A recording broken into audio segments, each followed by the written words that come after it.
Hello there and welcome back to the Science Sleepy Minds.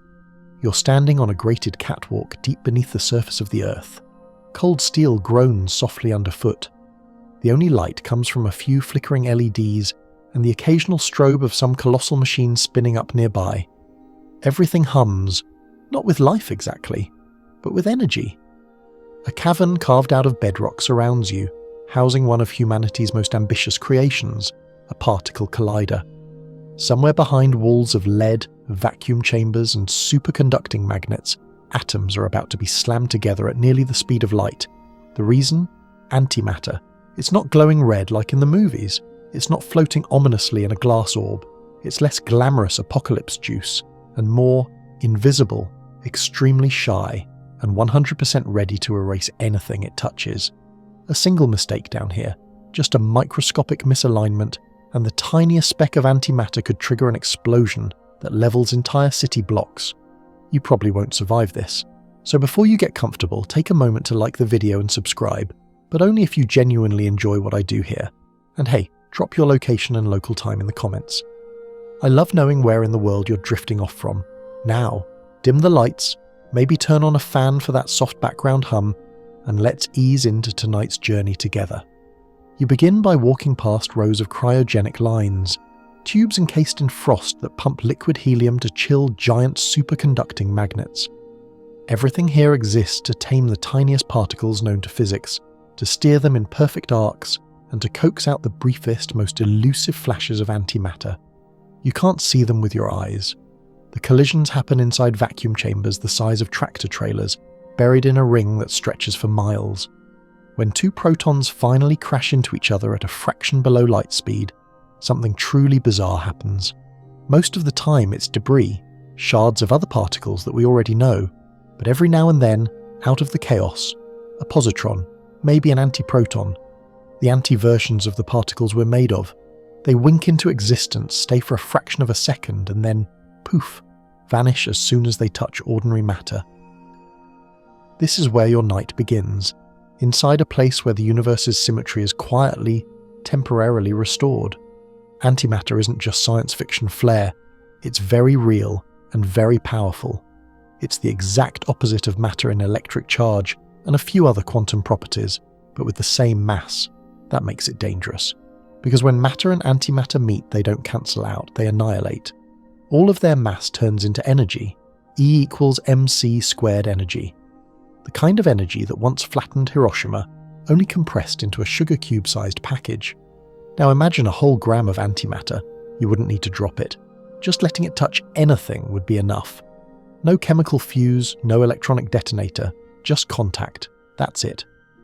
One single antimatter particle bumping into one normal matter particle releases 1,000 times more energy than a TNT molecule does. Now scale that up to trillions of particles.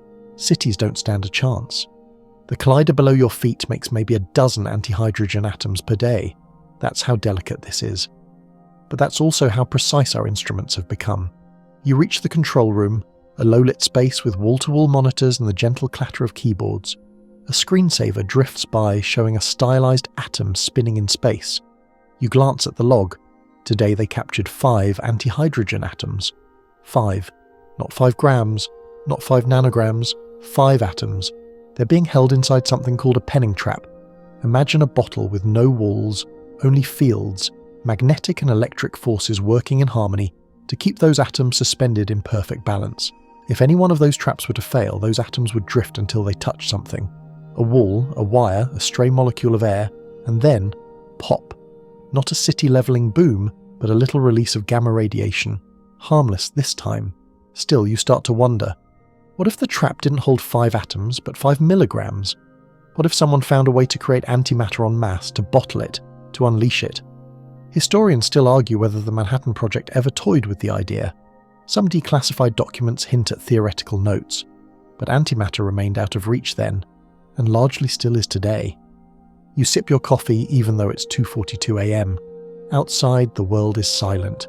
No one would ever suspect that, buried below this sleepy countryside, the seeds of godlike energy are being harvested a few atoms at a time. You remember something odd you read once? That in 2002, NASA proposed using antimatter as rocket fuel. not just for the speed, though it would make chemical rockets look like tricycles, but because of its efficiency. With matter-antimatter annihilation, almost all the mass becomes thrust energy. None of this burn and exhaust nonsense. But even then, the problem was containment. No one had an antimatter jar that wouldn't explode. As you head down another corridor, you pass a door labelled Antiproton Decelerator. Kind of sounds like a weird retro punk band, but it's real. This is where particles are slowed down, very carefully, so they can be studied before they blink out of existence. You wonder who got to name it. Probably a physicist with a sense of humour and a sleep schedule worse than yours. At the far end of the hallway, a reinforced vault protects the real prize, the antimatter trap. You won't go in, of course. Only a few people in the world are cleared to stand near it, and they're wrapped in layers of radiation shielding and decades of training. You peer through a leaded glass window, nothing but a steel tube hanging in a vacuum chamber, and yet, somewhere inside, hovering weightlessly, is a fragment of the mirror universe. The anti-you, in essence. Not enough to ruin a city, sure, but if it got out, you'd need to evacuate the building. Funny thing, in 1997, a group of researchers actually lost a few antihydrogen atoms due to a magnetic field failure.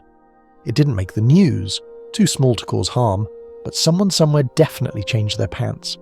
The air feels colder now. Maybe it's the helium lines. Maybe it's the hum of too much power held too tightly.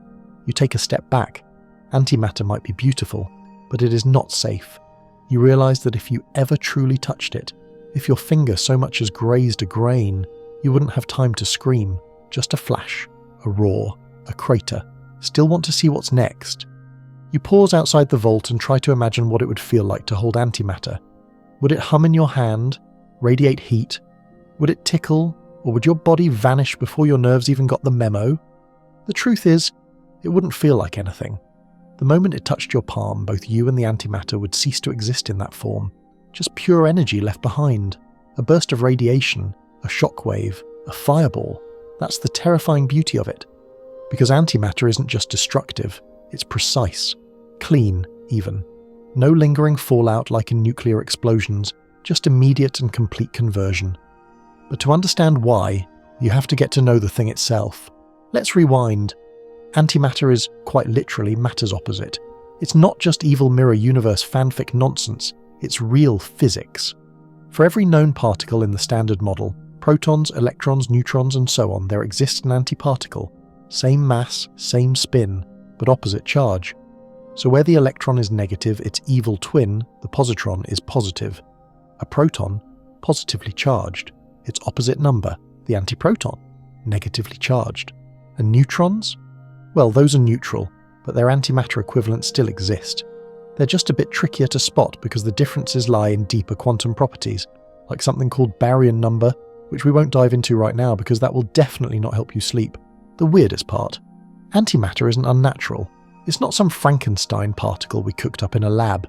It should be just as common as regular matter. That's the real cosmic joke. When the Big Bang happened, about 13.8 billion years ago, equal amounts of matter and antimatter should have emerged from that boiling soup of particles and radiation. That's what the equations say anyway. Every up should have had a down, every electron a positron, every you an anti-you. But that's not what we see. You're here, made of matter. Everything you touch, everything you see, from the stars to your houseplants, is matter. The antimatter, gone, vanished. Maybe annihilated in those first early moments, maybe hiding somewhere out in the void. Historians still argue whether a slight asymmetry in the laws of physics favoured matter just enough to survive. It's called CP violation, and no, it's not the name of a DJ. It refers to subtle shifts in how particles behave compared to antiparticles. We've seen hints of it in kaons and B-mesons, exotic little particles that decay ever so slightly differently than their antimatter counterparts. But why would the universe cheat like that? No one knows, and it drives physicists bonkers. So here's the big existential question. If matter and antimatter were born as twins, where's the other sibling? Some think the antimatter simply annihilated with matter early on, and the tiny imbalance we see today is the last surviving shred of the universe. Others argue that entire galaxies made of antimatter could still exist, far, far away from us. In theory, they'd look exactly like regular galaxies, Light doesn't care about matter versus antimatter. A star made of antiprotons and positrons would shine just like ours. The only way we'd know the difference if we touched it, or worse, if it touched us. Imagine a rogue antimatter asteroid entering Earth's atmosphere. As soon as it hit the air, boom, gone. Vaporized mid-air in a white-hot flash of gamma radiation. Not a Hollywood-style fireball, not a mushroom cloud, but something stranger, cleaner, scarier. You keep walking. Your footsteps echo down the hallway, and you find yourself in front of a dusty chalkboard. Yes, they still use those in some corners of physics. There's a drawing on it. 2 spirals colliding, with a little E+ and E- labelled where the spirals begin. That's the classic textbook version of pair production, when enough energy turns into a particle and its opposite. Sometimes it goes the other way too. An electron and a positron can slam together and disappear in a burst of gamma rays. This is called annihilation, and it's kind of the universe's way of recycling. But for something so fragile, antimatter is weirdly resilient in the right conditions. In PET scans, yes, the medical kind, doctors inject a small amount of positron-emitting material into your bloodstream. These positrons annihilate with electrons in your body, releasing gamma rays that detectors use to build a picture of what's going on inside you. That's real-world antimatter, in hospitals, probably a few miles from where you're lying right now. And remember, those positrons don't explode, they don't vaporize tissue, they don't light you up like a Christmas tree, they just vanish gracefully. That's the weird duality. Antimatter is both wildly destructive and clinically helpful. It's all about context. The late Paul Dirac, one of the quiet giants of theoretical physics, was the first to predict antimatter back in 1928. Using math that even most physicists today still stare at sideways, he realized that electrons must have counterparts. For a while, people thought he was just being artsy with equations, but 4 years later, Carl Anderson discovered the positron in a cloud chamber while studying cosmic rays. Suddenly, Dirac's impossible particles were real. Talk about a mic drop moment in science. Anderson even captured a photo of a positron's trail. The particle curved the wrong way in a magnetic field compared to an electron. A literal mirror image. That photograph? Probably the only time physics managed to be both groundbreaking and Instagram-worthy. Meanwhile, fringe theories began cropping up, some reasonable, some wild. One physicist half-joked that the entire universe might contain just one electron, moving backwards and forwards through time, appearing over and over again. That'd make antimatter the past version of particles. No one takes that too seriously, but still, it's kind of poetic. You lean against the wall and think, you're not made of just matter, you're made of history. The fact that you're still here means that somewhere, long ago, matter won. Or maybe antimatter just got unlucky. A nearby monitor displays particle tracks from a recent collision. Jagged lines crisscross in neon colours. Somewhere in that noise, maybe an antiproton was born. Or maybe it fizzled out before it could even make a footprint. You can't help but feel that antimatter has a kind of tragic elegance to it. Always a shadow, never the star, existing only for a moment before being destroyed by its own opposite, and yet, hiding a power so vast it could rewrite physics, or end cities. You walk back toward the vault, toward the place where antihydrogen is trapped in silence. It's there, humming invisibly, waiting. A piece of the early universe, resurrected. Not dangerous in this amount, not yet, but now you know what it is. And that's just the beginning. You take one last glance at the vault before turning down another hallway. This one dimmer, lined with framed photos of past physicists, most of whom look like they haven't slept since the Cold War. Their faces peer down at you with a mix of quiet genius and chaotic caffeine energy. Somewhere in this quiet bunker of science, the question lingers like static in the air. Why does antimatter even exist at all? That's not just philosophical fluff, it's a real physics problem. Because based on our best models of how the universe began, there's no reason you should be here. Let's rewind the tape all the way back to the Big Bang. Roughly 13.8 billion years ago, everything was crammed into a single point. Don't try to picture it. Your brain isn't meant for that. Then, in less time than it takes to blink, the universe expanded. Hotter than any explosion, faster than any rocket, the first microseconds birthed a soup of particles, quarks and gluons and photons boiling in all directions. But crucially, here's the kicker, this big hot mess should have produced equal parts matter and antimatter. and when matter and antimatter meet, they annihilate. That's physics law number 13 on the big cosmic whiteboard. Boom goes the universe. So, based on simple logic, all that matter and antimatter should have found each other and poof, cancelled out, leaving behind a cold sea of lonely radiation, a dead universe, a failed experiment. But clearly that didn't happen. Because you're here. I'm here. That weird-looking cactus on your windowsill is here. Somehow, just enough matter escaped total annihilation. How? Physicists have been asking that question for nearly a century, and the answers, complicated, controversial, and still completely unresolved. One of the leading ideas comes down to something called baryogenesis, the name scientists gave to the process that might have tipped the scale in matter's favour. It's the closest thing physics has to a cosmic loophole. Somewhere in the early milliseconds after the Big Bang, it's believed that certain reactions violated symmetry. In other words, they played favourites. Instead of perfectly cancelling out, a few more matter particles than antimatter particles were left standing, maybe one extra in every 10 billion. And that 1 in 10 billion survivor? That's what formed you, me, and everything else. Now, here's where things get spicy. This imbalance shouldn't happen. According to the standard model, the neat little chart of fundamental particles we teach high schoolers, matter and antimatter behave almost exactly the same. But back in the 1960s, physicists observed something funny: CP violation. That's when certain particles and their antiparticles decay at different rates. It's a tiny difference, but it's enough to suggest the universe might have bent the rules. Historians still argue whether CP violation alone explains the whole imbalance. Some think there's more to the story. Unknown forces, maybe new particles, or some exotic field that tilted the scales just after the Big Bang. Others believe the answer lies in leptogenesis, which is like baryogenesis, but with neutrinos doing the dirty work. Still awake? Good. Let's pivot to something more visual. Imagine the early universe as a grand ballroom dance, equal numbers of matter and antimatter particles spinning together in perfect pairs.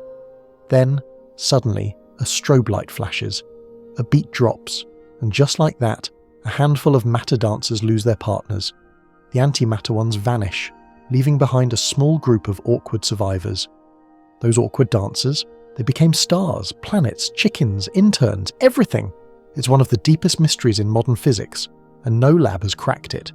Not even CERN, with all its billion-dollar machines and airlock coffee makers, has managed to produce more answers than questions.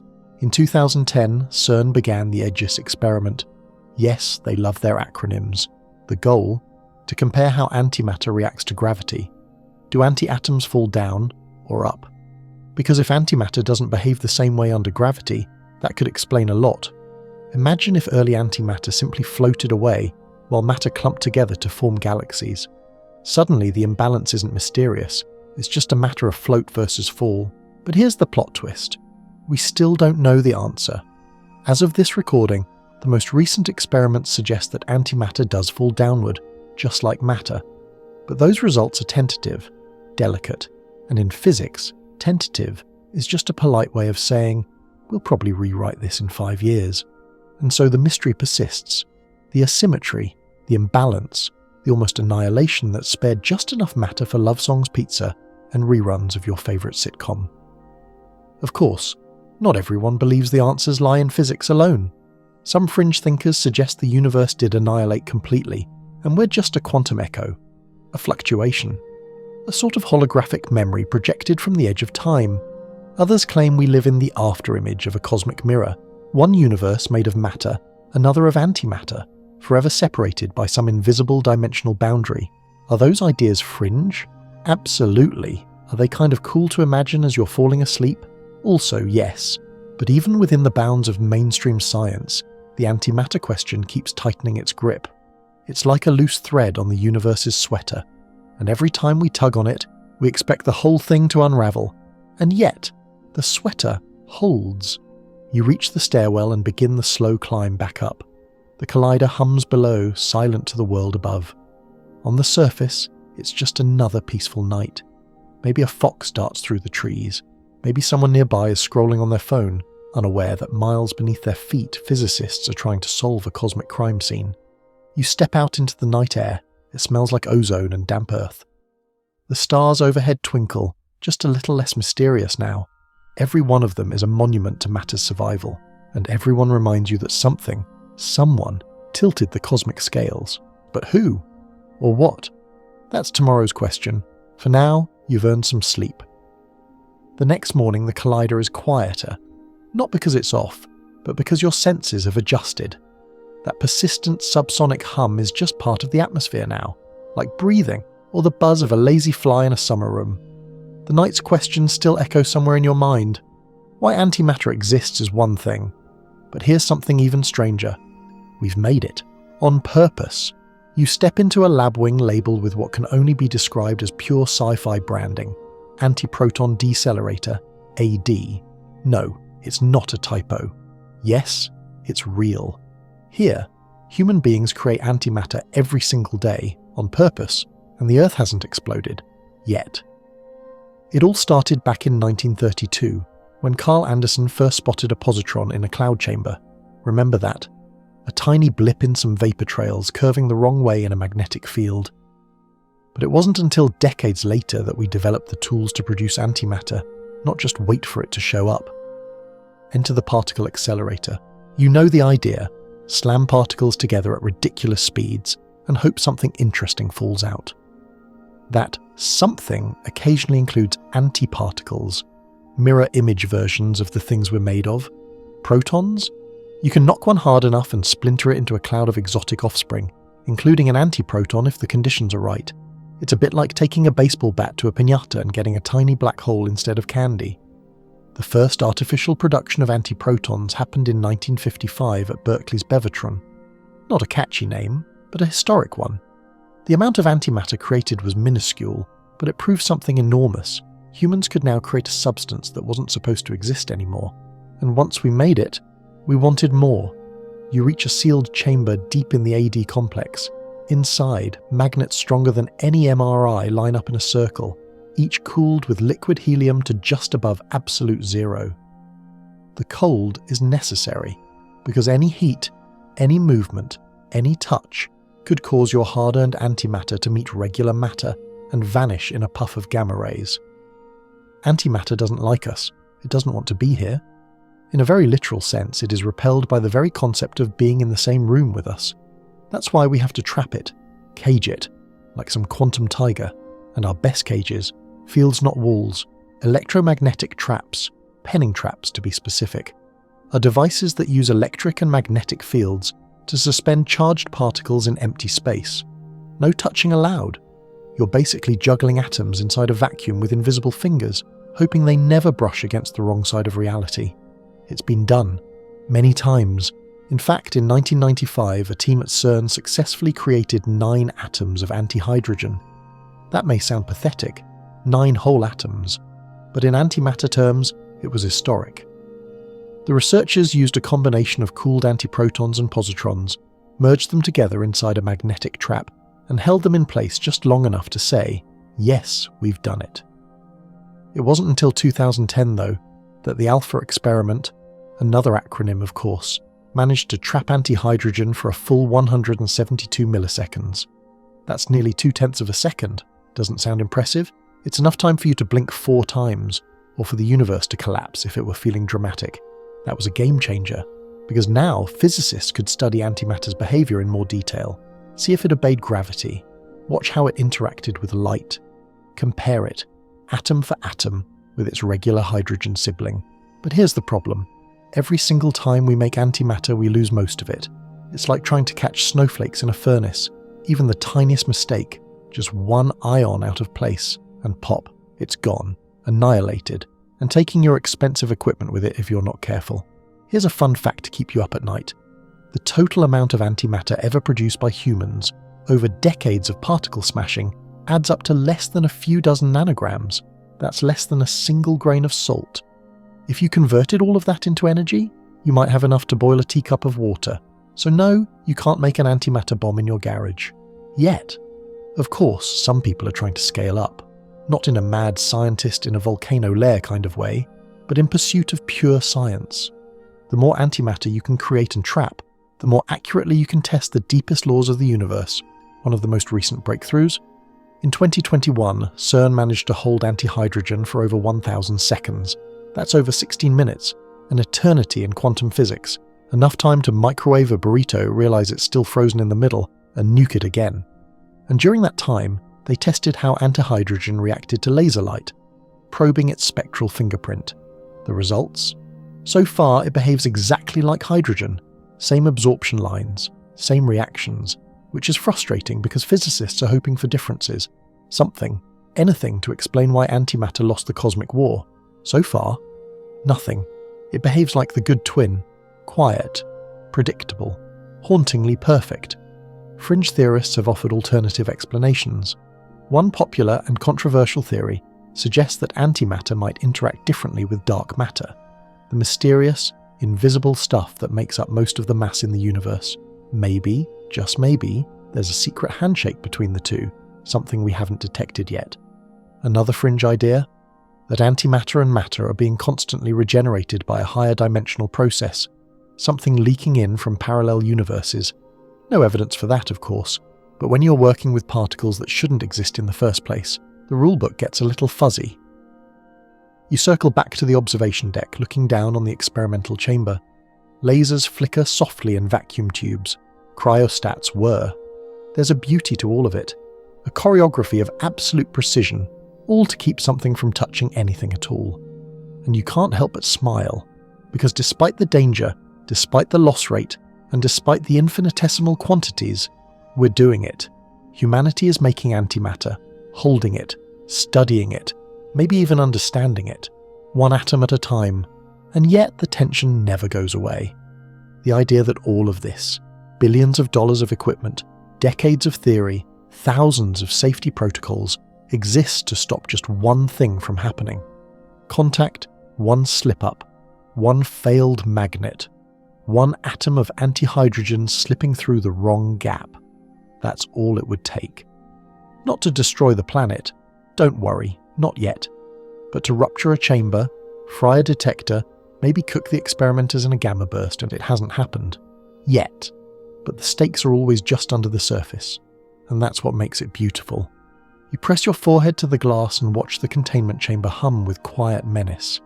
Inside, anti-atoms hover like the world's most expensive bubbles, weightless, touchless, barely even real. But they are real, and they absolutely hate being touched. Which brings us to the million-dollar question. How on earth do you store antimatter without it touching, well, Earth? Let's say, for whatever nightmare-fueled reason, someone handed you a single antiproton, just one. Harmless on its own, except for the fact that, if you placed it on your desk, it would instantly find the nearest proton, read anything, and turn both into pure energy. And by pure energy, we mean gamma rays, high-frequency, body-vaporizing, door-melting gamma rays. So no, you can't just put it in a Tupperware container and toss it in the fridge next to your leftover pasta. This is why antimatter containment is less storage and more force field juggling act. The first trick up our sleeve is the penning trap, a mix of electric and magnetic fields designed to suspend charged particles like positrons and antiprotons in a vacuum. If you've ever seen a magician make a ball float in midair using hidden jets of air, imagine that. But instead of air, it's invisible fields, and instead of a ball, it's something that can annihilate everything it touches. Penning traps are great for individual particles, but what if you want to hold whole atoms of antimatter like antihydrogen? Now it gets trickier. Neutral atoms, like antihydrogen, don't respond to electric fields the same way. So scientists use magnetic minimum neutral atom traps, which is a really fancy way of saying we create a little magnetic valley in space and hope the anti-atoms stay stuck in the bottom of it. These traps have to be incredibly cold, like colder than outer space cold, because if the atoms are moving too fast, they'll escape, and when they escape, they don't just wander off, they vanish in a tiny flash of radiation. It's like herding cats if the cats could blow up your lab. So to recap, no touching allowed, must be perfectly chilled, requires constant electromagnetic babysitting, produces nothing except the occasional gamma ray sneeze when something goes wrong. No wonder antimatter is the world's worst houseguest, and yet we've gotten pretty good at it. At CERN, researchers have successfully stored antihydrogen for over 1,000 seconds, just over 16 minutes. That's a long time to hold something that actively wants to murder the furniture. Still, the dream goes further. What if we could store milligrams? What if we could make grams? Suddenly, we're not just talking about exotic physics experiments, we're talking energy. Let's do the terrifying math. Einstein's equation, E = mc squared, tells us how much energy is released when matter is converted into pure energy. M is the mass. C is the speed of light. C squared is the speed of light squared. That's a huge number.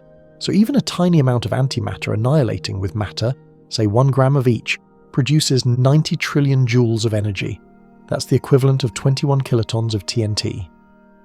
About the same as the atomic bomb dropped on Nagasaki. Let me say that again, in case your brain is drifting off. 1 single gram of antimatter. And here's the fun part. It doesn't need explosives, wires, or a detonator, just contact. Put it next to a piece of ordinary matter and boom, you're making headlines for the wrong reasons. Of course, you can't just build an antimatter bomb. It's absurdly difficult and absurdly expensive. You'd need a particle accelerator the size of a city, operating continuously for years to make just a few milligrams.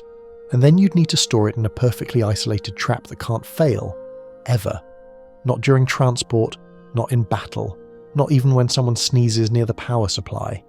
There's a reason the military hasn't figured this one out, at least not that we know of.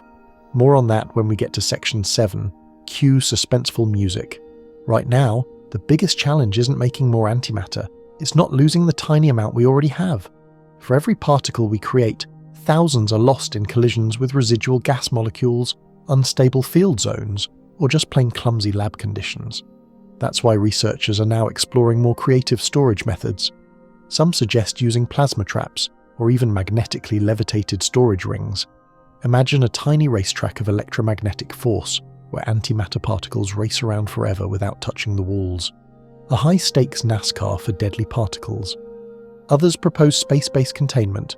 After all, outer space has one big advantage. It's empty, no air, no walls, just vacuum.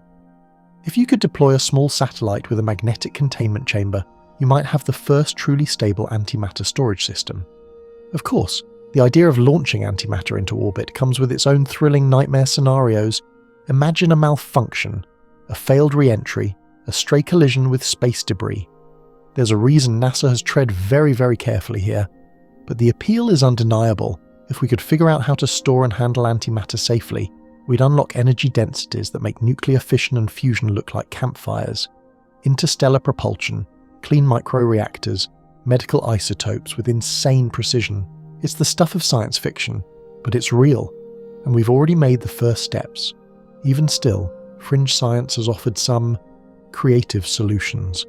One theory proposes using dark matter to hold antimatter, as if we understand dark matter well enough to even ask that question. Another idea suggests antimatter might be contained inside artificial gravity wells like microscopic black holes. You'll be relieved to hear that no one has made a microscopic black hole, that we know of. You sit down in a viewing room overlooking a small-scale test facility. Behind thick glass, a scientist carefully aligns a laser system with a vacuum chamber. There's no dramatic music, no countdown, just slow, precise motion. It's mesmerizing, almost peaceful. But the stakes are enormous. Every time they create antimatter, they're inviting the early universe into their lab. Unfiltered, high stakes, high reward. It's one of the most advanced and dangerous games of Operation ever played. And if they slip, well, let's just say the cleanup would be complicated. You lean back in your seat, hands tucked behind your head, the soft lights of the test facility glowing like stars on the other side of the glass. The place smells faintly of coolant and new wiring, a strangely comforting blend for a room designed to keep the universe from vaporizing itself. By now you understand that antimatter is dangerous. Sure, but how dangerous? Let's stop dancing around it and dive right into the numbers. Because the real terror doesn't lie in the glowing lab lights or the blinking monitors. It lives in the math. Start small. A single gram of antimatter, just 1 gram, is enough to unleash around 90 trillion joules of energy. That's a number so big it basically ceases to mean anything unless we compare it to something more familiar. Like this, that's the exact energy release from the atomic bomb dropped on Hiroshima. Roughly 15 kilotons of TNT, or about 63 trillion joules. And yes, You're reading that right. 1 gram of antimatter, properly annihilated with 1 gram of normal matter, would outmatch that historic, horrific explosion by more than a third. Let that sink in. A teaspoon of antimatter, that's about 5 grams. Now you're holding the destructive force of multiple Hiroshima-sized detonations in your hand. Of course, you wouldn't be holding it. Because if you were, the moment that antimatter touched the atoms in your fingers, boom! You disappear in a blaze of high-energy photons, your atoms reduced to a brilliant, deadly pulse of gamma radiation. And so would the room, and the building, and depending on the amount and how it was released, maybe your neighborhood. The irony is, annihilation is incredibly efficient. Nuclear fission, like what happens in a power plant or a bomb, only releases energy from a tiny fraction of an atom's mass, less than 1%. Antimatter? You get nearly 100% mass-to-energy conversion. It's nature's ultimate no-leftovers policy. And there's no complex chain reaction required, no unstable isotopes, no critical mass, no special triggering mechanism, just contact. Touch a gram of antimatter to a gram of matter and it's game over. You think of the labs again, the endless precautions, the redundant vacuum chambers, the magnetic fields balanced to within millionths of a Tesla, all to contain just a few particles. That's why we don't make much antimatter, not because we're lazy, but because we physically can't handle it. Yet. The process of making antimatter is wildly inefficient. You need high-energy collisions in particle accelerators, which means billions of dollars in infrastructure just to produce trillions of particles, which sounds like a lot until you remember that it takes billions of trillions to make just a milligram. And even then, once created, you must trap it. In a vacuum, suspended by fields, never touching anything, and once you trap it, you must keep it cold, and still, and guarded. You're babysitting the most tantrum-prone toddler in the known universe. Still, the math keeps physicists up at night. What if someone found a way to produce antimatter cheaply? What if someone figured out containment, transportation, and triggering? You wouldn't need a bomb the size of a warhead. You'd need something the size of a pencil eraser. Theoretically, a mere 10 milligrams of antimatter could destroy a small city. Not flatten it like a Hollywood explosion, but vaporize a several-block radius in a silent white-hot flash. No debris cloud, no roaring fireball, just gone. And remember, annihilation doesn't release radiation that lingers. It's not like a nuclear bomb where fallout settles and poisons the land. Antimatter is clean. If you ignore the blinding gamma burst and the complete eradication of everything in the blast zone. In a perverse way, it's eco-friendly destruction. Historians still argue whether any major world powers have tried to weaponize antimatter. The official answer is no, because it's absurdly impractical. But some declassified memos from the Cold War show theoretical discussions. DARPA, the Pentagon's wild science branch, once funded studies into using antimatter for spaceship propulsion and triggering hydrogen bombs. The Soviets probably did the same.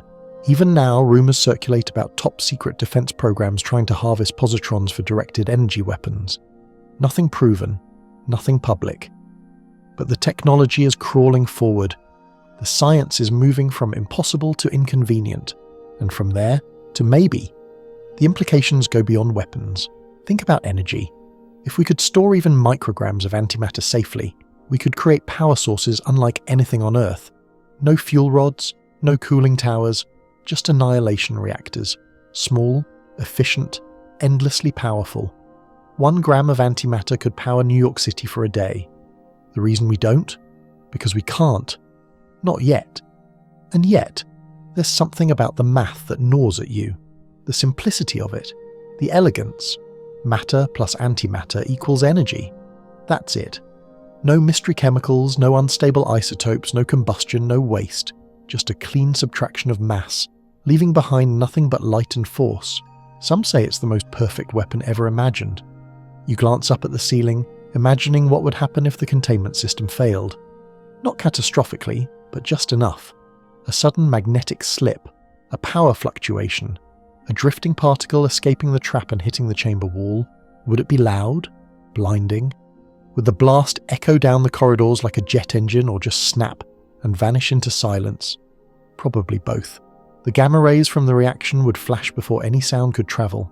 Anyone nearby would be gone before their brain even processed the event. The radiation wouldn't linger long, but it wouldn't have to. The building would be scorched. The street above may be cracked, may be leveled. It all depends on the amount. Remember that tiny, almost forgettable detail from earlier? In 1997, a few atoms of antimatter were accidentally released during a magnetic containment failure at CERN. Nothing exploded, but radiation detectors lit up. Scientists traced the failure to a misaligned field coil. No injuries, no damage. Just a very stern memo and a lot of very awkward coffee breaks. Now multiply that by a few million atoms, and you're looking at an event that would absolutely make the news. You walk back through the corridor now, past locked cabinets and radiation warning signs, past the redundant power supplies and lead-lined vacuum pumps. Everything here has been designed with one thing in mind. Don't let it touch anything, not the air, not the walls, not you.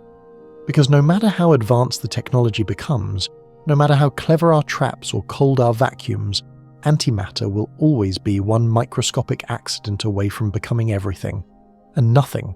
At the same time, you're still walking, this time through a more secure wing of the facility, the kind with keycards that require two-factor authentication and guards who pretend they're not listening, but definitely are.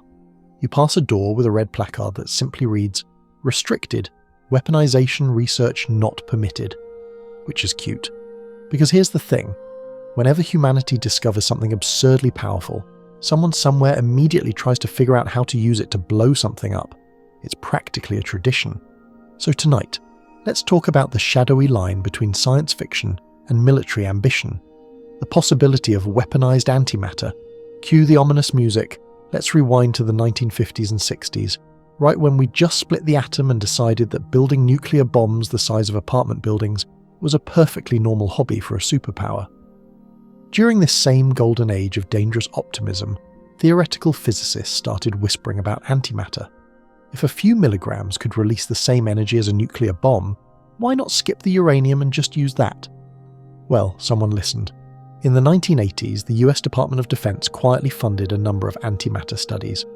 Most were focused on exotic propulsion systems, ways to power spacecraft using tiny doses of antimatter to create thrust. But buried within those white papers were proposals for something a little more sinister. One such idea: use positrons, anti-electrons, as a trigger for nuclear fusion weapons. Fusion bombs, hydrogen bombs, are notoriously difficult to ignite. Normally, you need a smaller fission bomb to get them going. But positrons might provide a more compact, efficient spark, a cleaner detonation, fewer radioactive leftovers. Now, did they ever build one? Not that we know of, but historians still argue whether some Cold War subcritical tests involved antimatter in trace amounts. Everything was classified, of course, and whenever antimatter's name came up, it was couched in layers of euphemism and theoretical jargon. Meanwhile, NASA, of all organizations, once had dreams of using antimatter to power interstellar probes. In the 2000s, a concept called Project Antimatter Propulsion, catchy name, right, suggested using tiny controlled amounts of antimatter to create pulses of energy, enough to push a spacecraft to a fraction of light speed. But there was a problem, several actually. Let's revisit a few. Production. Even with our best accelerators, it would take billions of dollars and years to produce enough antimatter to do anything noticeable. Storage. We still can't hold it in bulk for any meaningful time. Containment failure equals kaboom. This is not something you want sitting in a payload bay with your astronauts. And yet, the military interest never quite went away. In 2004, a now famous symposium paper presented to the American Institute of Physics outlined theoretical applications of antimatter as a directed energy weapon.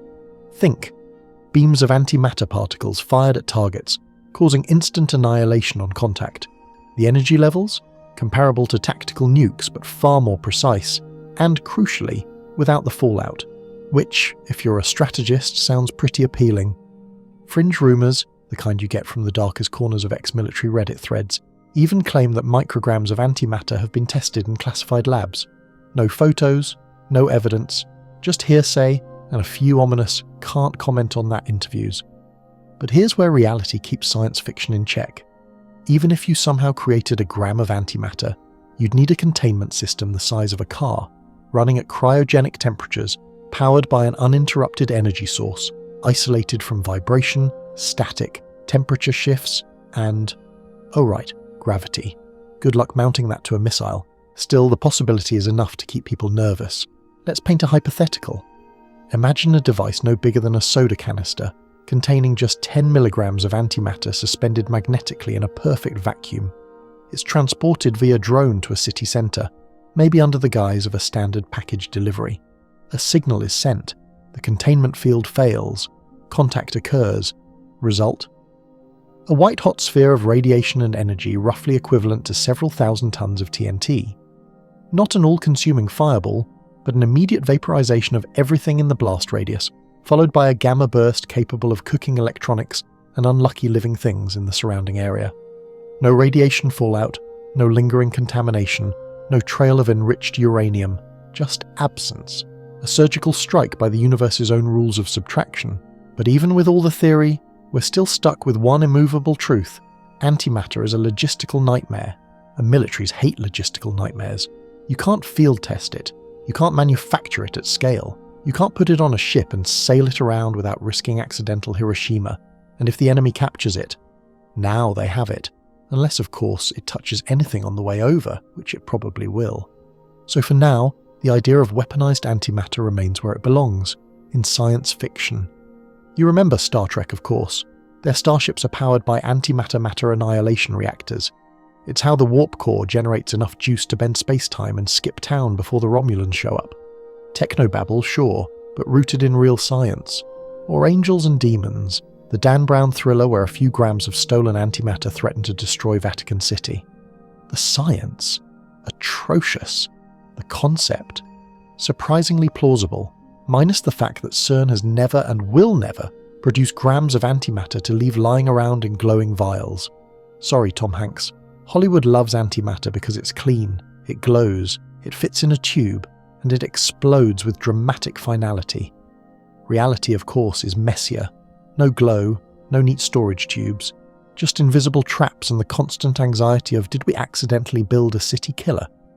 As you walk past another steel door, you glance at a sign labelled Containment Chamber 3A, and something about the silence here feels heavier.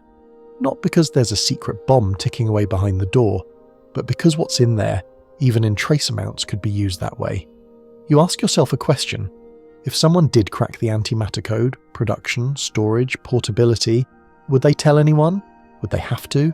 There's no treaty banning antimatter weapons, no Geneva clause that says thou shalt not vaporize cities with space particles, because the science is still too new, the threat is still theoretical, until it isn't. For now, the experiments continue in basements and bunkers, not to build bombs, but to understand, to answer questions from the dawn of time, to unlock energy, propulsion, medicine, maybe even gravity itself, but always with that quiet whisper in the background. What if we do weaponize it? And what if someone already has? You find yourself staring at the still humming chamber of the containment room again. Its sterile design, the vacuum ports, the tangle of superconducting cables coiled like frozen snakes. And you realize something unsettling. Nothing inside that trap is moving, but it's not dead. That's the nature of annihilation. It doesn't scream, it doesn't rumble, it doesn't knock politely, it simply happens. And that tonight is what we're going to witness in our mind's eye. The act of annihilation itself. No metaphors, no cinematic flair, just a slow, step-by-step dissection of what happens when matter and antimatter come face to face. Spoiler alert, it's elegant, it's absolute, and it's very, very permanent. Let's start small. Imagine an electron, the lightweight negatively charged particle orbiting atoms everywhere. Now imagine its opposite, a positron, identical in mass, identical in spin, but positive instead of negative. That's it. The one tiny difference that turns it into a potential atomic landmine. Now, bring them together. At first, nothing seems to happen. They spiral toward each other like cautious dancers, influenced by their opposing charges. They draw closer, then closer still, until, at nearly zero distance, bam, they vanish. Not explode, not collide. They simply cease to be particles.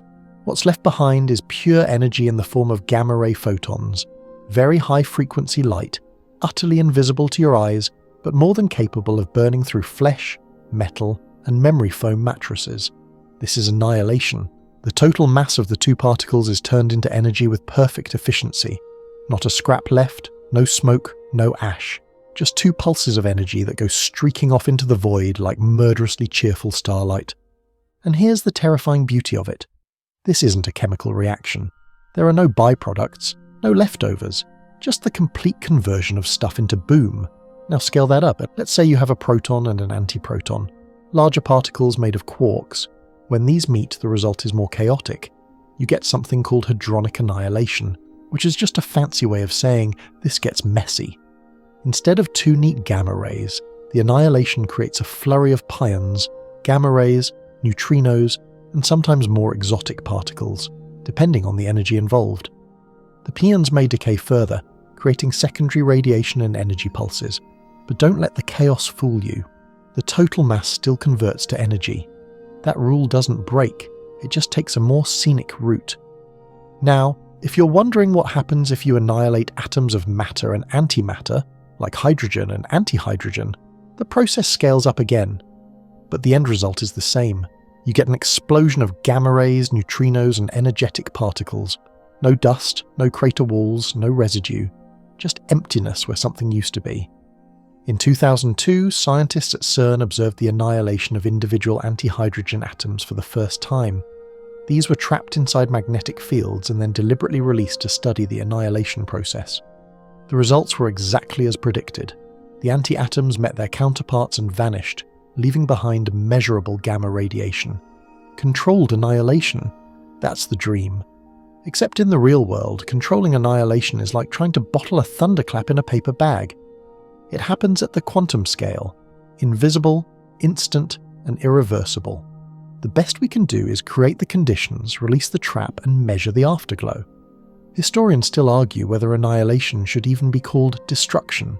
Some claim it's better described as transformation, mass into energy, substance into light. They say nothing is lost, only changed. And sure, that's technically true, but if it's your body that gets transformed into gamma radiation, you're not going to appreciate the nuance. Meanwhile, nature has been running its own little annihilation experiments for millennia. Every time a cosmic ray enters Earth's atmosphere, it can produce positrons. These positrons sometimes find electrons and annihilate, releasing gamma rays. These tiny reactions happen over your head, all the time. You've never noticed. You've never been harmed. That's because in these natural cases the amount of antimatter is tiny, fleeting. The scale is safe, but the mechanism? Always the same. One of the most fascinating and overlooked natural annihilation sources? Bananas. Yes, bananas.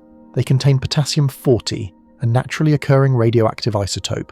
When it decays, it occasionally emits a positron. And yes, that positron annihilates with an electron. So technically, your fruit bowl is a tiny, quiet particle murder scene.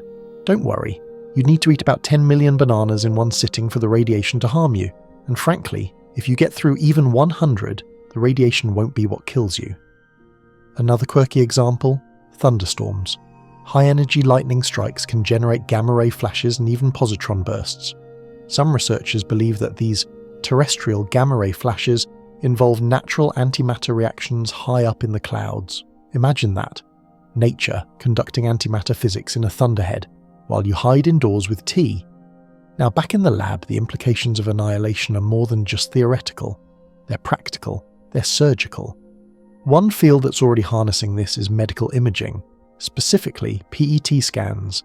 That stands for positron emission tomography. In these scans, doctors inject a radio tracer that emits positrons.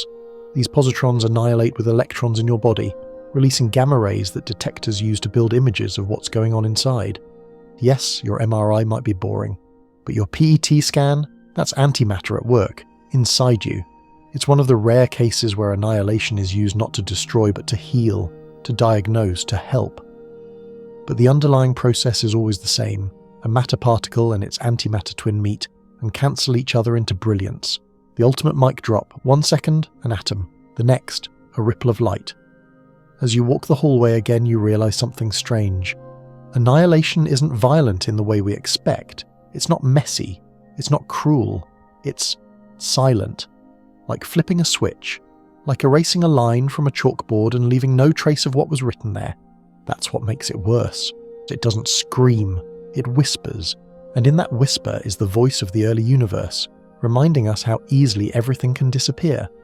You pass a sign that reads photon detectors in use, caution, annihilation events may occur, and you can't help but smirk. That's probably the most understated warning label in history, like putting might be warm on a bottle of lava, but it's accurate.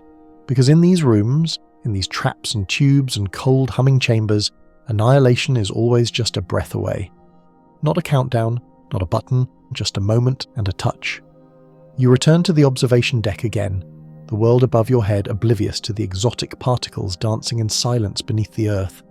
But tonight, your thoughts lift higher, past the concrete, past the clouds, past the atmosphere entirely. Because for all we've discussed about antimatter on Earth, its creation, its containment, its violent goodbye, the sky holds its own secrets, and some of them are still out there, flying toward us at nearly the speed of the light.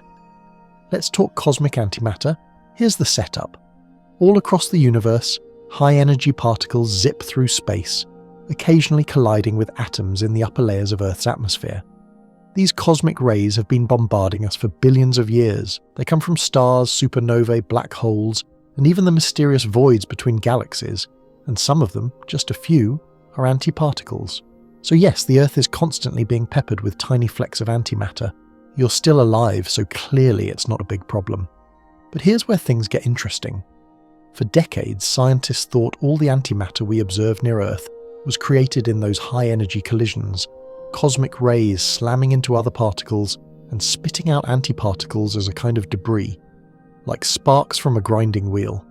But starting in the early 2000s, we began detecting something odd. The Pamela satellite, no relation to anyone named Pamela, it's short for Payload for Antimatter-Matter Exploration and Light Nuclei Astrophysics, because scientists love a tortured acronym. Launched in 2006, it was built to look for antimatter in space, particularly positrons and antiprotons. The results? More positrons than expected. Way more. Too many, in fact, for our current models to explain just by cosmic ray collisions. Some scientists immediately pointed to a possible source: pulsars, those fast-spinning neutron stars that blast beams of particles into space like deranged cosmic lighthouses. Maybe positrons were escaping from their magnetic maelstroms and drifting toward us. But others, they whispered something more dramatic. Dark matter. Yes, that dark matter. The mysterious substance that makes up about 85% of the universe's mass but doesn't emit light, doesn't reflect light, and barely interacts with regular matter. It's the stuff we know exists only because galaxies rotate too fast and light bends where there's nothing visible. If dark matter particles annihilate with each other, or decay, they might produce antiparticles as a byproduct. Pamela's positron excess could be the first indirect sign of dark matter's messy breakup. It's a bold theory, still hotly debated. Historians still argue whether the positron bump was dark matter's calling card, or just a quirky feature of nearby pulsars. The data is fuzzy, the math is tricky, the conclusions not yet solid. In 2011, NASA launched AMS-02, Alpha Magnetic Spectrometer, aboard the International Space Station. It's a particle physics lab in orbit designed to do exactly what its name suggests: sniff out antimatter and track its fingerprints across the cosmos. So far, AMS-02 has confirmed the positron excess, bolstering the mystery. It's also found hints, just hints, of antihelium. Wait, let's slow down here. We've talked about positrons and antiprotons. These are relatively easy to create in high-energy collisions, even on Earth. But antihelium, the antimatter version of a helium atom, is a whole different beast. It's far heavier, much harder to produce, and extremely unlikely to pop out as a random accident of space weather. If antihelium exists out there in space, something is making it, which leads to one of the biggest, boldest theories in all of modern physics. There might be entire regions of the universe made of antimatter. Yes, you heard that right. Some scientists think that, after the Big Bang, antimatter didn't disappear completely. It might have just separated, isolated, banished to distant corners of the cosmos. Out there, somewhere, might be antimatter stars, antimatter galaxies, even antimatter planets, completely stable and thriving, just so long as they never touch matter. Now you might ask, wouldn't we have noticed? Wouldn't some unlucky antimatter asteroid have crashed into a regular planet and made a light show big enough to see from across the universe? Excellent question. Scientists have asked it too. The problem is, Space is absurdly empty. Galaxies are separated by millions of light years. Even inside galaxies, stars are like dust specks floating in stadium-sized voids. The odds of antimatter and matter regions colliding are tiny. Unless we go there, or it comes here, we might never know. And if a chunk did come here, let's say a piece of anti-rock the size of a baseball made its way into Earth's atmosphere. The moment it hit our upper air, annihilation would begin. A flash of gamma radiation, a shower of high-energy particles, maybe even a burst of positrons detectable by ground instruments. Some believe it's already happened. In 1972, a Japanese research team reported detecting a mysterious burst of radiation high in the atmosphere that fit the profile of antimatter interaction. Others chalked it up to experimental error. But maybe, just maybe, the universe already tapped us on the shoulder and we just didn't recognize the hand. You look up at the stars now, wondering if any of them are not what they seem. Imagine a distant galaxy, glowing with light indistinguishable from our own, but made entirely of antiparticles. The only way you'd know the difference: touch it, land on one of its planets, scoop up a handful of anti-soil, let it brush against the glove of your spacesuit. That's all it would take. You wouldn't get a chance to scream, not even to blink. You'd vanish in a flash of energy, your atoms shredded by their evil twins. No warning, no forgiveness, just the universe, gently reminding you to check the label before you go poking around other galaxies. It's the ultimate cosmic prank, a mirror universe hiding in plain sight. The AMS-02 continues to collect data. More positrons, more hints. Still no definitive proof of anti-galaxies, but the mystery grows. And with every new positron detected, every antiproton logged, the question echoes louder. What if the universe didn't pick sides after all? What if antimatter just went somewhere else? And what happens if we finally meet again? The night deepens above the surface, and somewhere overhead, the International Space Station drifts silently through the black. On board, the AMS-02 experiment keeps scanning the void for traces of the unthinkable, an anti-helium atom, a rogue antiparticle, a cosmic breadcrumb left behind by some ancient mirror world. Down here, though, you're still in the silence of the facility, tracing the implications of a question you can't unask now. What if antimatter didn't vanish after the Big Bang? What if some of it formed stars, or entire galaxies? Tonight, let's stretch that idea to its limits, because this is where things get really weird. If anti-galaxies exist, they'd look exactly like regular galaxies. Their stars would emit light the same way, their atoms would obey the same electromagnetic rules. Their light would travel through space, obeying the laws of physics, and arrive here just like any other beam of photons. You could point a telescope at one and see nothing suspicious. It's not like they glow anti-purple or something. In fact, they're completely indistinguishable until you try to touch them. The big debate among cosmologists goes like this. If such antimatter structures exist, shouldn't we see the evidence of annihilation along the boundaries where they might bump into normal matter? In other words, if there's an antimatter galaxy drifting near ours, wouldn't the intergalactic gas between us occasionally brush up against it and explode in detectable gamma rays? Well, maybe, but maybe not. Because as you know, space is empty. Not just vast, not just sparse. Empty. Think about the distance between stars. Light years of nothing. Even within galaxies, stars are separated by such colossal distances that two entire galaxies could collide and pass through each other, with barely any direct star-on-star contact. So if there were an antimatter galaxy out there, one that formed in some isolated pocket of the early universe, it could still be drifting now, billions of years later, completely untouched. The evidence for this? Still missing. But the idea won't go away. It pops up again and again, first in obscure physics journals, then in bolder mainstream publications, and finally, of course, in YouTube comments. In 2020, the AMS-02 hinted that it might have seen a few events consistent with anti-helium nuclei, something that should not exist if all antimatter had annihilated after the Big Bang.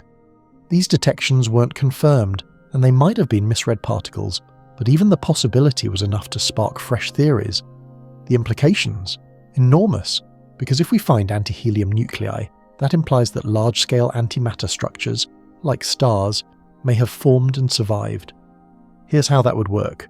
A region of antimatter in the early universe, formed by quantum fluctuations or leftover asymmetry, might have clumped together just like regular matter. Gravity doesn't care whether it's matter or antimatter, it pulls on both equally, so those particles would begin to gather, form clouds, condense, ignite into stars. And from there, the same cosmic dance as everywhere else, anti-stars, anti-supernovae, maybe even anti-life, though we'll get to that delicious brain melter in a later section. Now let's speculate irresponsibly for just a moment. Let's say an anti-galaxy is out there, entirely antimatter, a perfect twin to our own Milky Way drifting in the deep, and let's say, by some cosmic fluke, a chunk of matter, maybe a rogue planet or gas cloud, drifted into its territory. What would happen? The edges would light up in gamma rays, annihilation on a massive scale. Not instant obliteration, mind you. It would be a slow, steady burn, particles meeting their opposites, disappearing in tiny puffs of energy. It would look like a faint, diffuse glow, and maybe, just maybe, we've already seen such glows and mistaken them for something else. Some astrophysicists believe a mysterious gamma-ray glow in the centre of our own galaxy could be from matter-antimatter annihilation. Others think it's just from fast-spinning pulsars or black hole activity. Historians still argue whether the 511 kilo-electron-volt line, the specific gamma-ray signature from electron-positron annihilation, has a cosmic source, or if it's just local noise. But let's say we do find a clear sign of an anti-star. What then? You can't visit it. You definitely can't land on it. The closer you get, the greater the risk. A spaceship made of normal matter getting within range of antimatter dust. Boom! Even the tiniest contact, just a few atoms brushing against each other, would set off tiny bursts of annihilation. And in space, there's no such thing as just a few atoms. High-speed collisions are routine. You'd need shielding like nothing we've ever built, and even then, the tiniest leak would be fatal. NASA has actually considered this. Not for anti-stars, but for antimatter propulsion. We'll get there soon. The idea is to collect antimatter from space using magnetic scoops, but the danger of particles touching your ship remains the biggest issue. Because remember, antimatter has no special aura, no glow, you don't see it coming. You only notice it once your containment field fails and your spacecraft gets a surprise gamma-ray sunburn. And here's the ultimate nightmare scenario. What if an antimatter object is on a slow trajectory toward us? Not a star, not a galaxy, just an asteroid. Maybe 100 meters wide, small enough to miss telescopes, fast enough to arrive without warning. If that ever happened, if a chunk of antimatter rock entered the solar system and began brushing against the solar wind, we'd detect it instantly, not visually, but in radiation. Annihilation would begin as it interacted with protons and electrons in space. And if it struck the Earth, you're looking at a multi-megaton explosion. No impact crater, no debris, just skyflash, shockwave, then nothing. Of course that's unlikely, but not impossible, because as you now understand, antimatter behaves perfectly, up until it touches us. That's the cosmic game. Everything is fine until it isn't, until a rogue particle breaks quarantine, until a speck of ancient anti-universe finds its way home. And the moment it does, no warning, no noise, just a flicker, then nothing.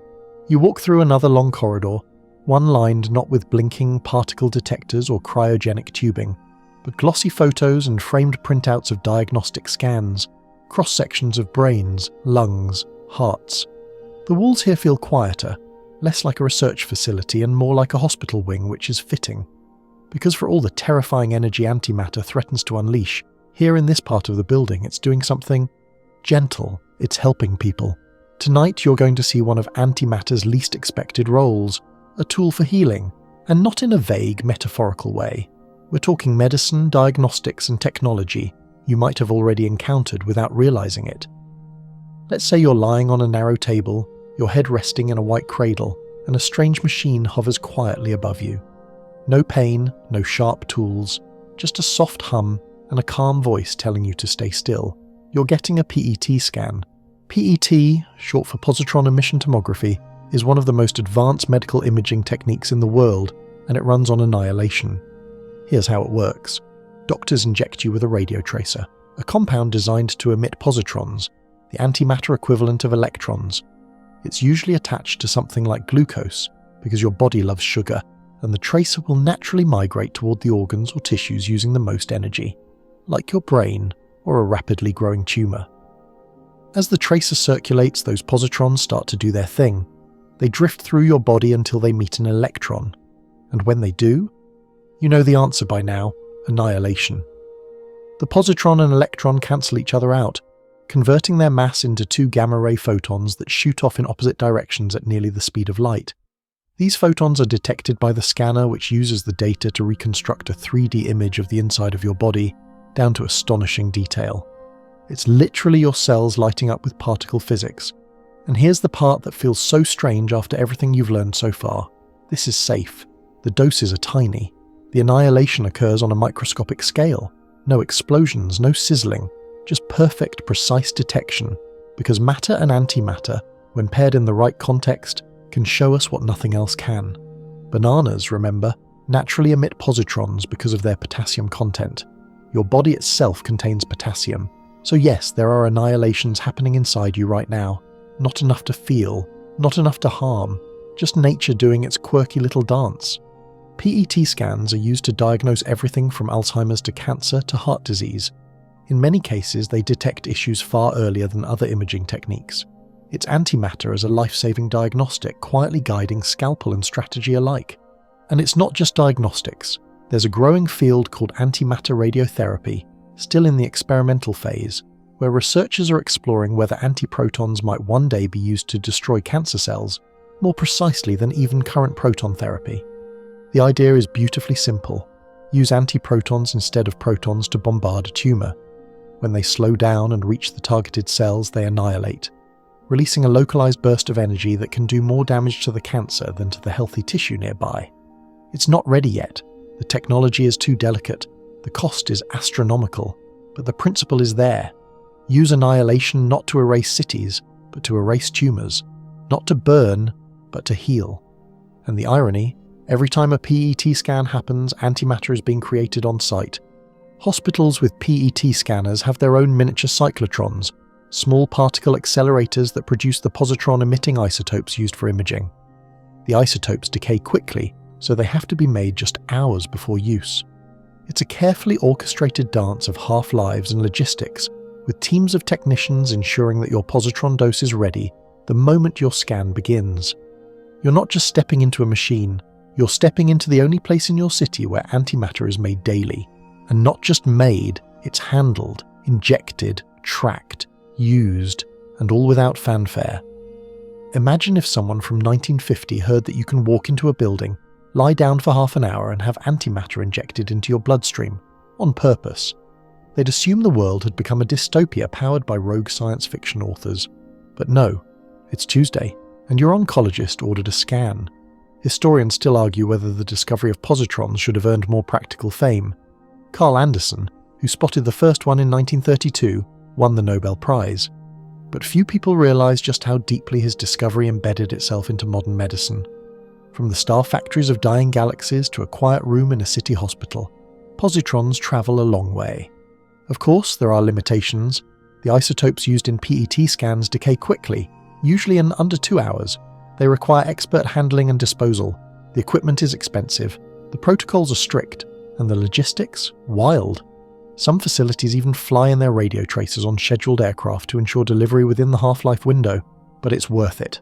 Because somewhere tonight, maybe not far from where you're listening, a child is being scanned for a brain tumour. A grandfather's heart is being imaged for damage. A researcher is reviewing scans from a clinical trial, looking for signs that a new treatment is working. And all of them are relying on antimatter.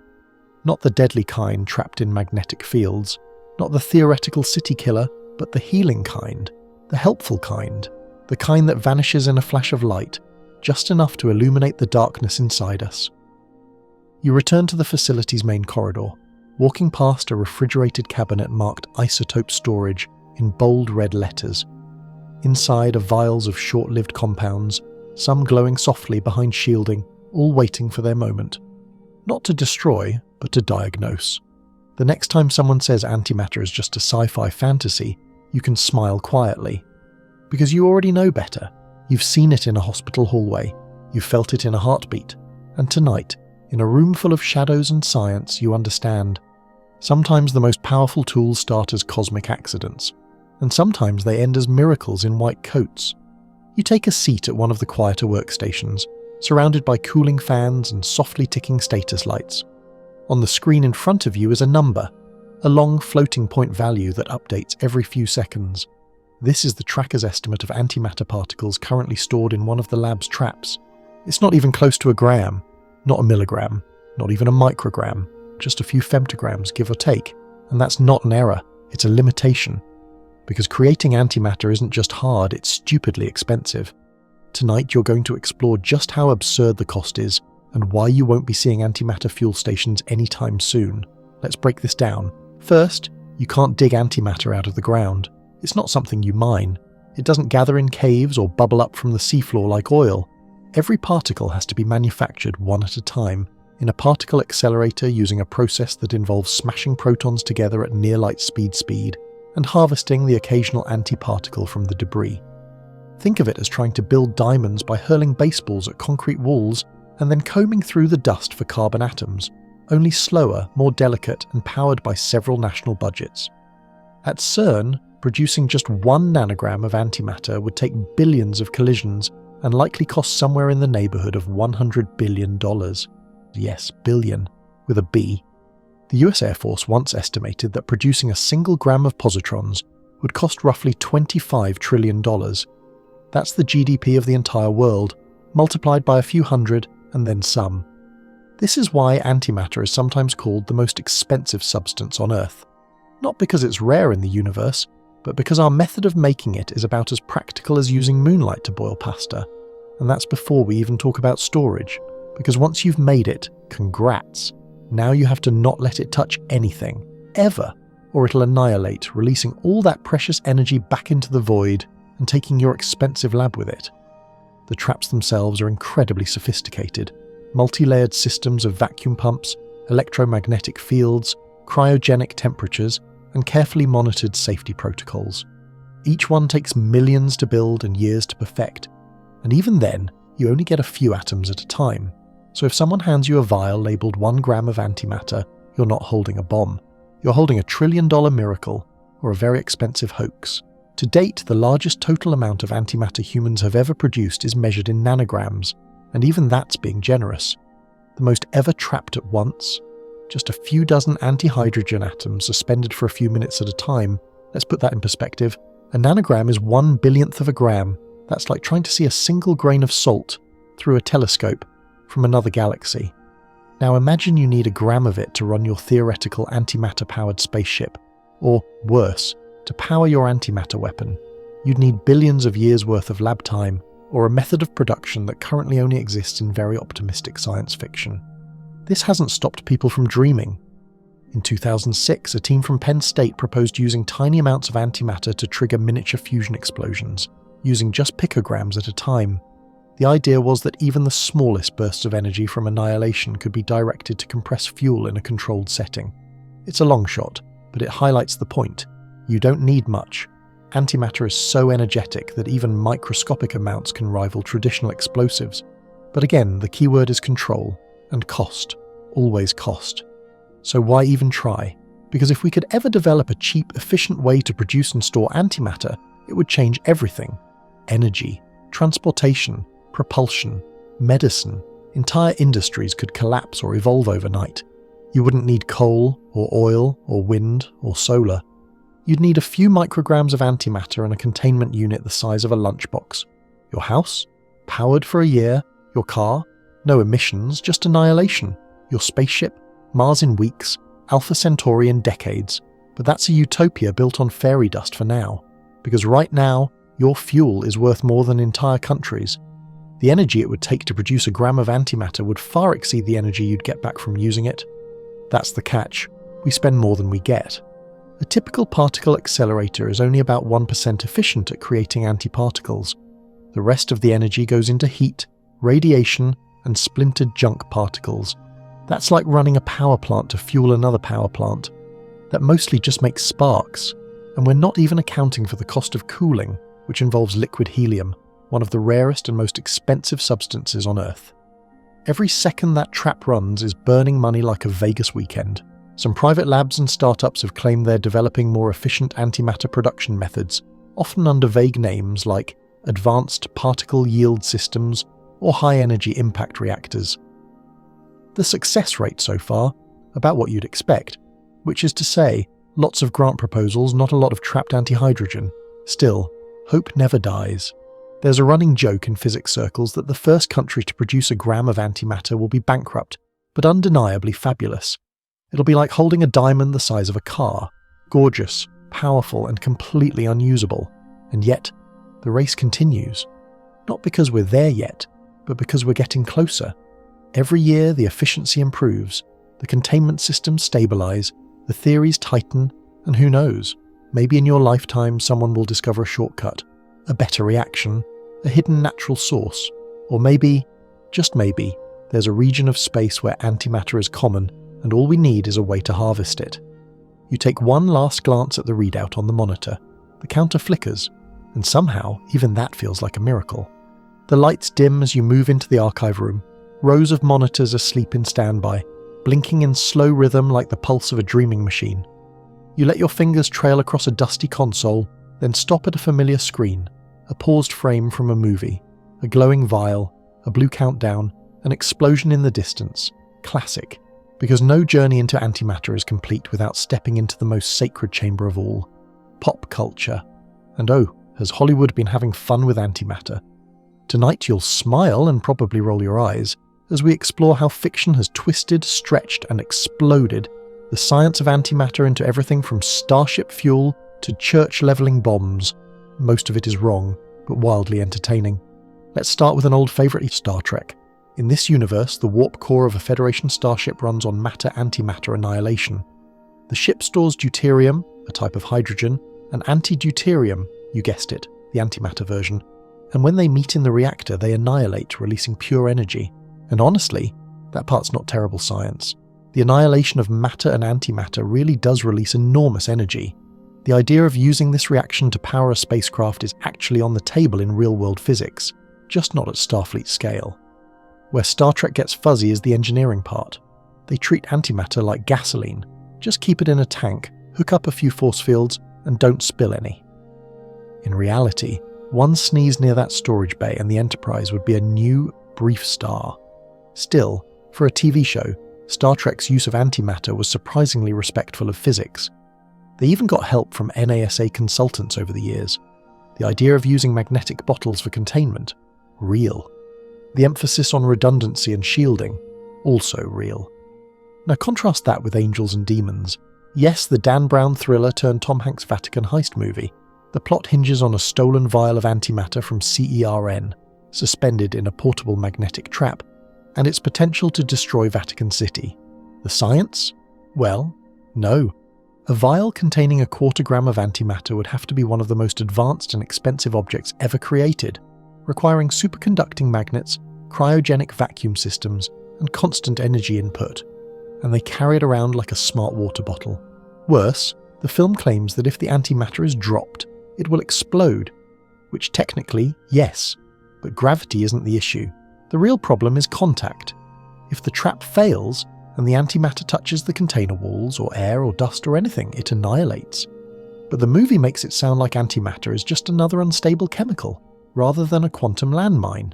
Still, it's a fun ride, and hey, it got people Googling what is antimatter for the first time ever, so it gets points for outreach. Moving on. Remember the Da Vinci Code's less famous cousin, the core? Of course you don't. But somewhere in that mess of pseudoscience, a character casually mentions using antiproton beams to restart the Earth's core. Let's just say, no. If you're trying to fix the planet with particle physics, you've made several wrong turns. And don't even get started on fringe Doctor Who, or the endless YouTube sci-fi explained videos featuring diagrams with glowing red spheres labelled antimatter chamber, like it's a spice rack. But here's the thing. While the science in pop culture is often laughably wrong, the concept behind it is deeply compelling. Antimatter looks and feels like a perfect narrative tool. It's rare, it's invisible, it's powerful, and it sounds cool. Add a glowing vial, some dramatic music, and a countdown timer, and you're halfway to a box office hit. But fiction doesn't just stretch the truth, it shapes it. Many people's first exposure to antimatter isn't through a physics class or a science article. It's through television, film, or novels, and that influences how they think about it. Which is why you've probably never heard someone say, oh, antimatter, that helpful stuff used in medical imaging. Number, it's always, wait, isn't that the thing that could destroy a city? Even real scientists aren't immune to the dramatics. There's a famous quip by Nobel laureate Hans Bethe, who once joked, "Antimatter is the most efficient fuel in the universe, and the most efficient way to commit suicide." Morbid, but accurate. So where does that leave us? Fictional antimatter is everywhere. Energy source, Star Trek, Halo, Mass Effect. Superweapon, Angels and Demons, The Flash. Portal fuel, Half-Life. Magic stand-in, pick your anime. But real antimatter, it's quieter, it's harder. It doesn't glow. It doesn't wait in fancy containers. It flits in and out of existence. It's made one particle at a time.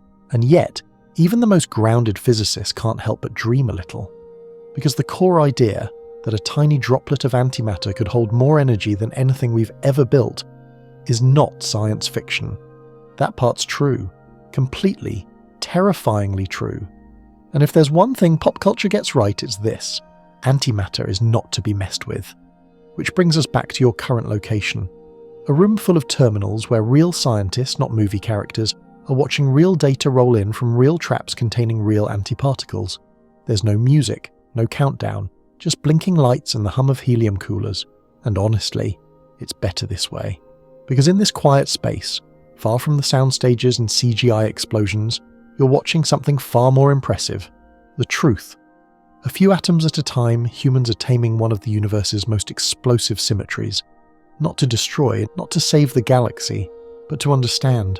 And maybe, just maybe, to rewrite the ending of a story we've barely begun to tell. You settle back into your chair, the air cool and humming with electronics, and now your brain wanders into one of those questions that's both ridiculous and kind of irresistible. Could you touch antimatter? Not hypothetically, not metaphorically. We mean you, with your human fingers, physically touching it. You already know the textbook answer, no.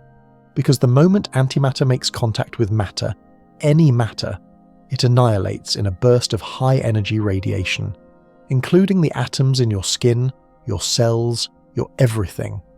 Touching antimatter isn't a bad idea, it's an unrecoverable one. But let's entertain the thought anyway. Let's say you're wearing gloves, really good gloves, quantum foam dipped, force field enhanced, plot armoured gloves.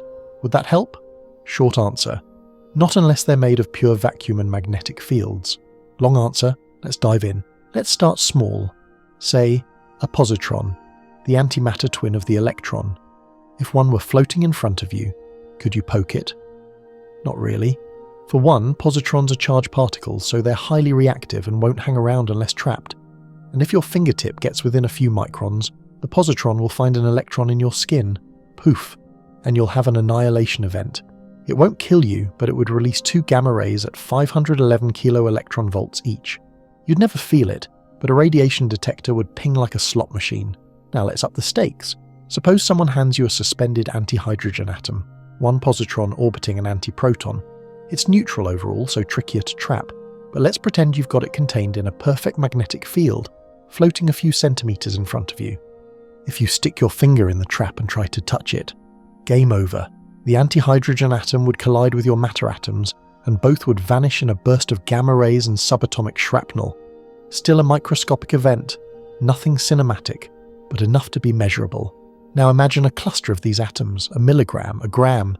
Then you're not losing a finger, you're redecorating the zip code. Here's the thing, the touching part is a trick question. You can't ever really touch antimatter, not the way you touch a doorknob or your phone.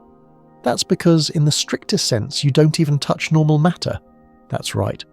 When you press your hand against a surface, your atoms never actually make physical contact with the atoms in that surface. The electrons in your skin repel the electrons in the object through electromagnetic force. What you feel as touch is really the interaction of these fields pushing back on each other. So if you try to touch antimatter, what you'd get instead is your electromagnetic field colliding with a particle whose own field is the mirror image of yours. The result is an obliteration of both particles. So in a way, touching antimatter is like 2 soap bubbles colliding, except instead of a pop and some soap, you get gamma radiation and extinction-level energy transfer. Still thinking about those gloves? Well, there's a fun theoretical idea. Suppose you had gloves made of antimatter, a mirror image of your hands. If you brought them close to your real hands, they would annihilate. But if you somehow wore antimatter gloves on an antimatter body, in an antimatter lab, on an antimatter planet, well, then everything would be fine. Your anti-finger could touch anti-objects all day long. It would feel completely normal. You wouldn't know the difference, because the physics is perfectly symmetric. It's not like antimatter is unstable or evil. It's just not compatible with us. Like trying to plug an American appliance into a European outlet without an adapter, only instead of blowing a fuse, you disintegrate. This brings us to a mind-bending implication. If we could somehow create a barrier, a true vacuum, surrounded by active magnetic and electric fields, could we hold antimatter in the palm of our hand? Sort of. It's called a penning trap, and we've already built them, just not palm-sized. They're designed to hold single-charged particles in a perfect standoff, never allowing them to touch anything. Scale that up, and in theory, you could have an antimatter ball floating above your glove suspended mid-air. You'd never actually touch it, but it'd be close enough to call it that. This kind of interaction is actually already happening. In laboratories all over the world, scientists have levitated anti-hydrogen atoms for minutes at a time, studying their properties without letting them contact any matter. It's one of the most delicate balancing acts in science. But let's indulge the fantasy one more time. Say you manage to isolate a marble-sized lump of antimatter, held perfectly in a vacuum by a custom containment field the size of a car. Now you slowly bring your hand closer, gloved, protected, curious. You watch it hover there, perfect and terrifying. The closer your hand gets, the more your body heat and radiation disturb the field. A magnetic pulse twitches. The antimatter drifts a fraction of a millimeter too far. It contacts one air molecule, just one. Annihilation begins. Not a fireball, not like the movies, just a growing sphere of heat, light, and radiation. Everything within the blast radius converts to energy. Walls, tables, equipment, you, the gloves, the glove jokes, gone. That marble, 1 gram, that's 90 trillion joules, equivalent to about 21 kilotons of TNT. You've just touched antimatter, congratulations. Also, apologies to the city planners, that's why we don't touch it, ever. Not directly, not with tools, not even with other matter. And yet we've learned to handle it in the most poetic way imaginable, by using fields, invisible hands. We trap it, we cool it, we study it, but always at arm's length, literally. There's something weirdly magical about that. You can't see it, you can't touch it, and yet in its annihilation it tells us more about existence than most things we can touch. Every now and then, science hands us a paradox in the form of a particle, something we can make but not hold, something deadly, yet beautiful. Antimatter is that paradox. The next time you hear someone ask, why can't we just grab it? Just smile and say, because the universe is polite, but it doesn't shake hands. The corridor grows quieter the deeper you go. The lab's deeper levels feel less like a workplace and more like a temple. Walls padded with lead, shielding embedded in every panel, and a hushed reverence that only comes when the math gets dangerously close to magic. And at the centre of it all, quietly framed on a wall that most visitors walk past without a second glance, is a black and white photograph of a man in a bow tie, eyebrows permanently arched, with a chalkboard of indecipherable equations behind him. Paul Dirac, the man who predicted antimatter. He didn't stumble across it in a lab. He didn't see it in a telescope or detect it with some clicky Geiger counter. No, Dirac discovered antimatter by doing homework. Back in 1928, when physicists were still trying to figure out how electrons behaved under Einstein's new theory of relativity, Dirac sat down with a chalkboard and decided to see what would happen if you merged quantum mechanics with special relativity. A seemingly innocent equation emerged, elegant, symmetrical, terrifying.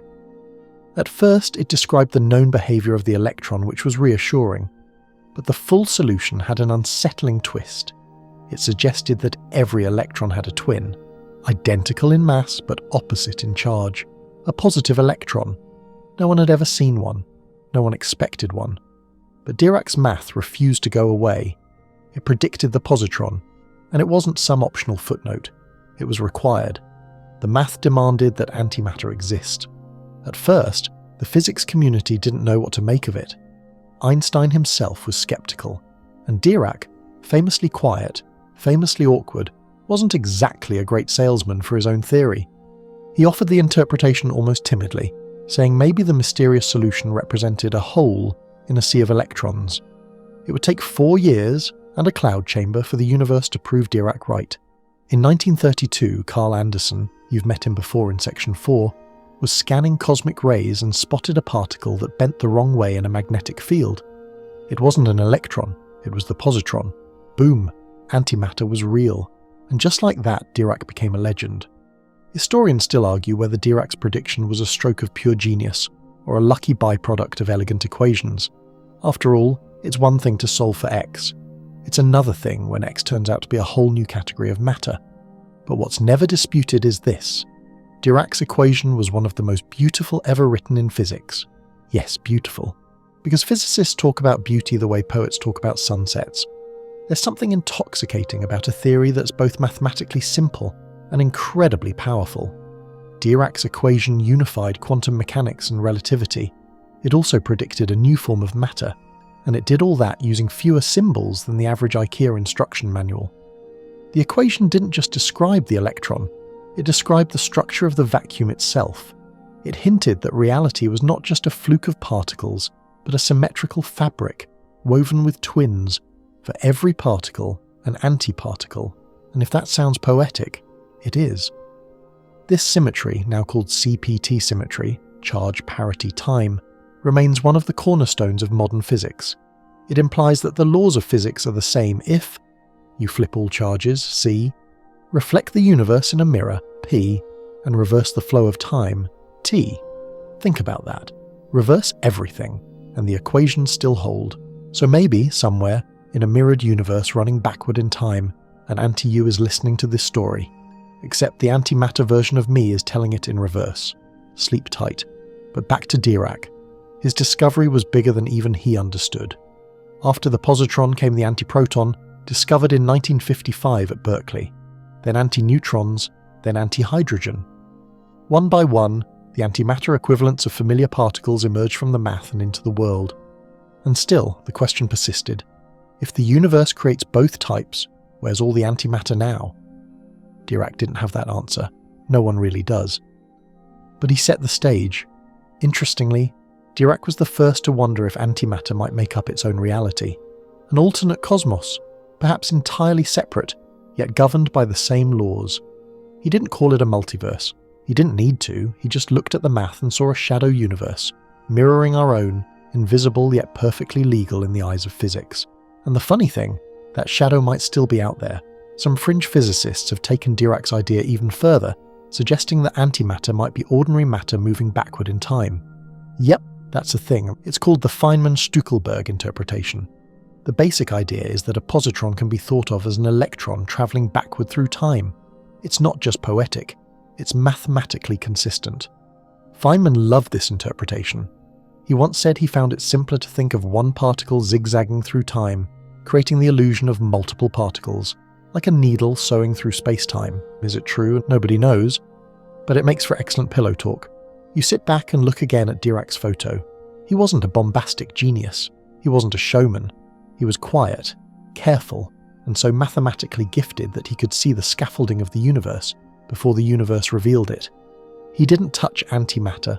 He didn't trap it. He didn't build detectors or go hunting for annihilation events. He just saw what the math whispered, and he listened. Now, nearly a century later, his equations are alive in every PET scanner, every particle collider, every vacuum chamber holding antihydrogen atoms. They are the silent scaffolding behind every experiment, every trap, every hope. That's the kind of discovery that doesn't end with a eureka. It ends with reverence. So the next time someone asks you who predicted antimatter, don't just say Dirac. Say, a man who heard the universe whisper in math and believed it. The hallway feels warmer now, though the temperature hasn't changed. Maybe it's just the mood, the comfort of having traced antimatter from its mythic math-born origins through gamma-ray hospital miracles and speculative sci-fi. But now, you're going to make a hard pivot. Because while we've been talking about antimatter like it's some impossible rarity, some god-tier particle whispered into existence in high-security labs, there's a twist most people miss. Earth is already full of it. Yes, full of antimatter. Right now. All around you. And stranger still, so are you. Before you panic and dive under the couch, relax. The amounts are minuscule. You're not about to melt through the floor or spontaneously combust. But it is true, antimatter isn't just out there. It's happening right here, naturally and constantly. Let's start small. You've heard the term radioactive decay. Some elements, like potassium-40, are naturally unstable. They decay over time, transforming into other elements and sometimes emitting particles as they do so. One of the rare pathways of potassium-40 decay involves the emission of a positron, the antimatter counterpart of an electron. And where is potassium-40 found? In your body, in bananas, in potatoes, in soil, in you. Yes, your body produces antimatter. Roughly 4,000 positrons are created and annihilated inside you every second. They're born from tiny nuclear decays in your cells and tissues, and just as quickly, they find an electron, annihilate, and release gamma radiation. You're not alone either. Everything alive and kicking emits tiny bursts of gamma rays from this process. It's harmless. It's quiet. You are, quite literally, glowing softly with the faint light of particle annihilation. Sleep well. Now let's head outside. Above your head, above the clouds, above the plains, up where the air gets thin, thunderstorms are generating antimatter too. In recent years, scientists have discovered that lightning isn't just dazzling. It's a high-energy physics lab in disguise. During certain strikes, intense electric fields accelerate electrons to near-light speeds. These electrons then crash into atoms in the atmosphere, creating gamma rays. Sometimes these gamma rays are energetic enough to produce electron-positron pairs, literally spawning antimatter in the sky. This phenomenon is called a terrestrial gamma ray flash, TGF, and it's one of the strangest things Earth does without anyone noticing. The positrons created during a TGF can stream downward, annihilate with electrons, and release even more radiation. It's like a natural particle collider powered by rain clouds. There's even evidence, confirmed by satellite detectors and high-altitude aircraft, that these flashes can trigger bursts of positrons that rise into space. Yes, the Earth launches antimatter into orbit. Take that, particle accelerators. Historians still argue whether these natural positron events could one day be harnessed or studied as part of future antimatter research. For now, they remain an unsolved weather secret, known only to a handful of astrophysicists and you now. And while we're looking up, the Van Allen belts, those donut-shaped radiation zones that encircle Earth, also contain trapped antiprotons, discovered in 2011 by the Pamela satellite. These antiprotons are formed when cosmic rays slam into atoms in the upper atmosphere, producing high-energy collisions that sometimes birth antimatter. Most of those antiparticles decay or annihilate quickly, but a few get caught in Earth's magnetic field and spiral around, trapped like bugs in a jar.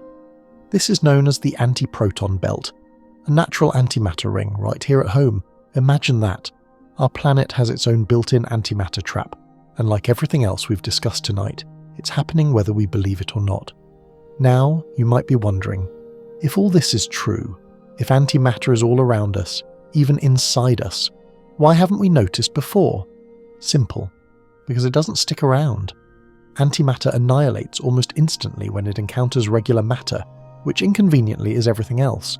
So while antimatter is created naturally, it rarely travels more than a few millimeters or microseconds before it's gone. This is why it's so hard to collect, why it's so rare in usable quantities, why we need billion-dollar machines to isolate the tiniest whiff of it. Because nature is constantly making antimatter and constantly unmaking it just as fast. But still, the implications are enormous, because it means we're not separate from antimatter. It's not some alien element. It's woven into Earth's weather, biology, magnetosphere. It's part of the system. You breathe in atoms that occasionally emit positrons. You walk under skies that sometimes fire antiparticles into space. You eat foods that decay into bursts of annihilation light inside your own body. It's not dramatic, it's not dangerous. It's just how the universe works. Some fringe scientists have even suggested that these positron emissions could be monitored to detect certain medical conditions, or that variations in the body's natural antimatter processes might correlate with disease, stress, or cellular aging. Nothing has been proven. But the idea of using annihilation as a diagnostic tool beyond PET scans has sparked some wild ideas. There's even a study that found increased gamma ray activity from bananas in bunches, a sign that when you pile potassium-rich fruit together, they naturally emit a slightly higher rate of positrons. Yes, that's right. Banana-induced particle physics is a thing. It's called the banana equivalent dose, and it's sometimes used as a tongue-in-cheek measurement for radiation exposure. Fly across the country, that's about 100 bananas worth of radiation. Get a chest x-ray? Around 70 bananas. It's not official, but it's hilarious. All of this adds up to one surreal truth: antimatter is mundane. It's around you, inside you, in your snacks. It's both unimaginably powerful and profoundly ordinary. You lean against a wall now, somewhere between the high security chamber and the cafeteria, and you realise just how absurd the whole situation is. We spend billions trying to trap a few atoms of antimatter, while the sky casually tosses positrons at us during thunderstorms. We build elaborate detectors to find antiprotons, while the Earth's magnetic field has been trapping them accidentally for decades. And meanwhile, your own body quietly annihilates antimatter 4,000 times a second like it's no big deal. But that's the lesson, isn't it? The universe doesn't play favourites. Matter, antimatter, life, lightning. Everything's part of the same story. Everything flickers into existence for a moment, makes a little noise, and then vanishes in a quiet puff of radiation. It's not just about danger, it's about balance. And somewhere in that balance, in the natural give and take of particles and opposites, lies the reason we're here at all. The hum of machines returns as you enter a colder section of the facility, one kept just above absolute zero, where even the air feels cautious. You've passed the boundary from theory to ongoing experiment, and this is where the real-time science happens. Lasers calibrated to billionths of a meter, magnetic fields measured in microteslas. Welcome to the home of one of the most fascinating feats of modern physics, CERN's antimatter experiments. You're standing at the outer ring of the antiproton decelerator, or AD, a lesser-known but critically important part of CERN. While the Large Hadron Collider gets all the attention with its earth-shaking collisions and Higgs boson quests, the AD is a quieter, more precise cousin. Its mission? Not to smash, but to slow. Specifically, to slow antiprotons down enough to trap them. See, creating antimatter is the easy part. High-energy collisions produce antiparticles all the time. The problem is, these particles are moving at nearly light speed. You can't study what you can't catch. So the AD acts like a high-tech net. It takes speeding antiprotons and cools them, first electromagnetically, then cryogenically, until their energy drops to a manageable level. Slowed to just a few thousand kilometers per hour, a crawl by particle standards, they can finally be corralled and held in traps. From here, the real fun begins. Enter alpha, atrap, base, and the newly famous G-bar experiments. Each one with a slightly different flavour of question, all centred around the same obsession. What is antimatter really, and why does it behave like it does? Let's start with alpha. The alpha team focuses on antihydrogen, the simplest possible anti-atom. It's made by combining one antiproton with one positron, an anti-electron. The result? A perfect mirror of the hydrogen atom. Sounds simple, but it's anything but. You're trying to get two particles with opposite charges, both created in chaotic high-energy events, to slow down, find each other, and not immediately annihilate. It's like trying to get two drunk bees to build a Lego house without touching any of the floor.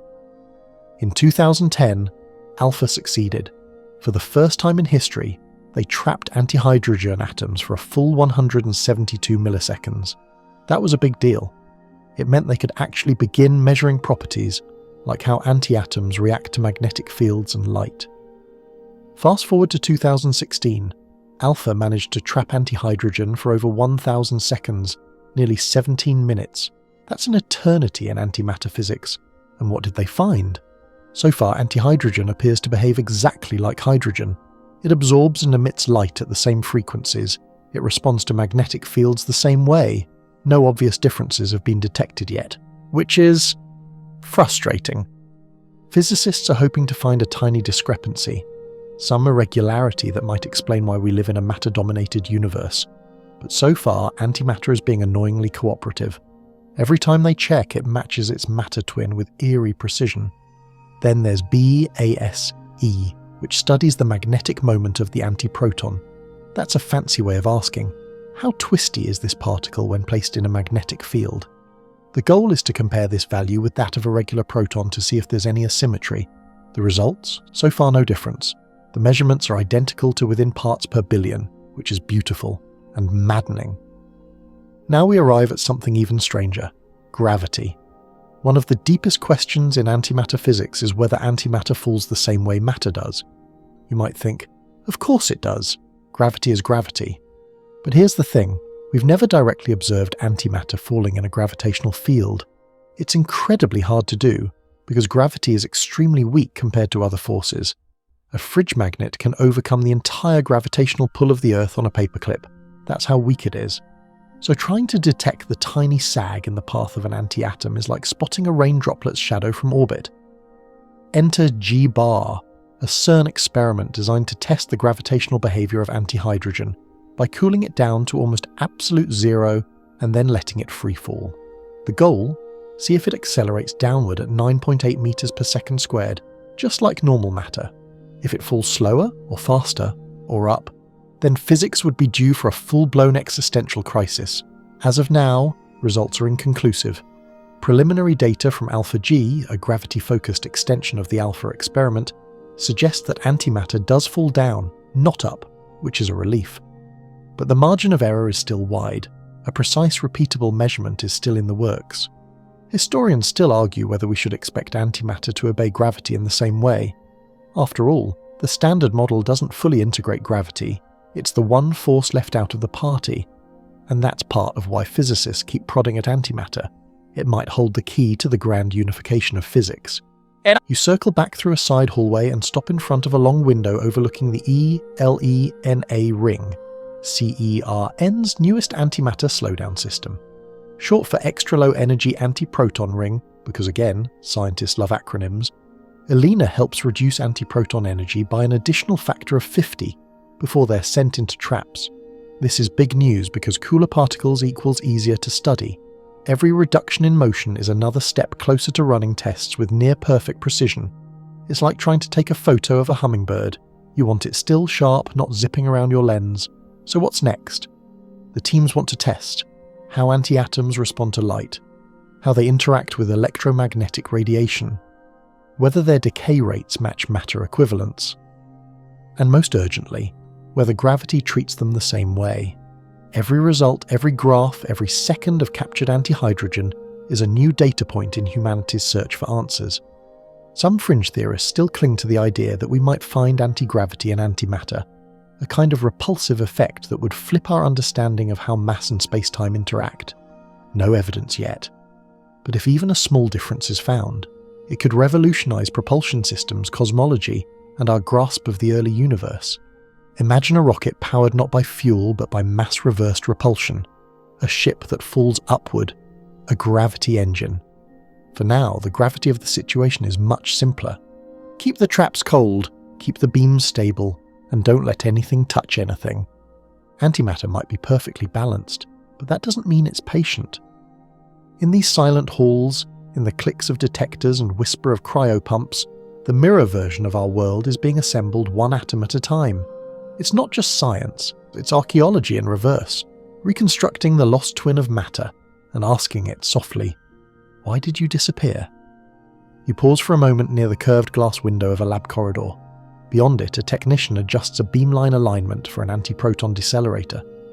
Behind them, a computer screen shows a simulation, a stream of particles zipping toward a distant star light years away, and right there, framed in glowing blue letters, is the phrase that's been hovering in the back of your mind for hours: antimatter propulsion. Because, yes, it's not just science fiction. People are seriously exploring the idea of using antimatter to travel to the stars. Let's unravel that dreamy thought. The first thing you need to understand is that antimatter annihilation is, pound for pound, the most efficient energy release known to physics. When matter and antimatter meet, their entire mass converts into energy, completely, not 1%, not 10%, not 0.7% like in nuclear fusion, 100%. According to E equals mc squared, just 1 gram of matter annihilated with 1 gram of antimatter releases 90 trillion joules of energy. That's equivalent to about 21 kilotons of TNT.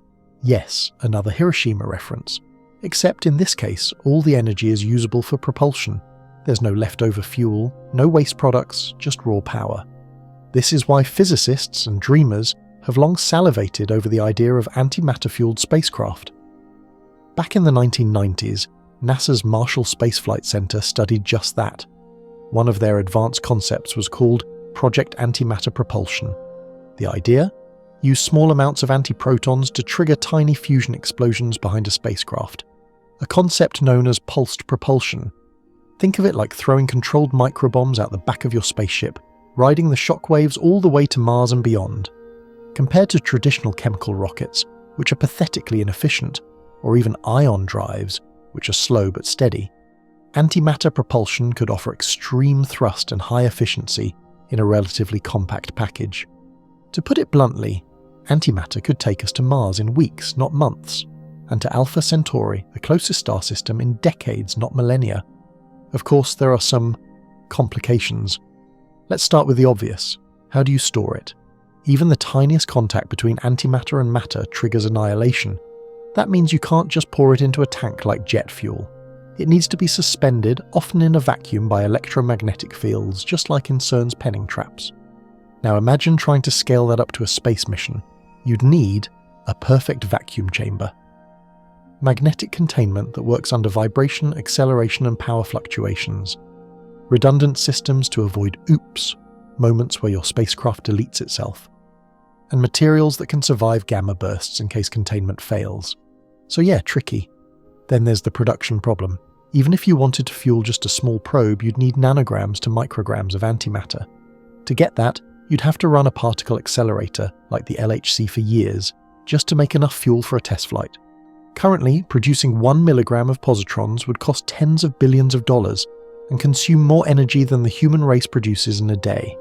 In other words, antimatter propulsion is not happening next year, or next decade. But it's not impossible. In fact, several space agencies and labs have considered hybrid designs, using antimatter not as the main fuel, but as a catalyst. One proposal suggests using antimatter to ignite nuclear fusion pellets in a controlled sequence, bypassing the need for massive ignition lasers, like in traditional fusion reactors.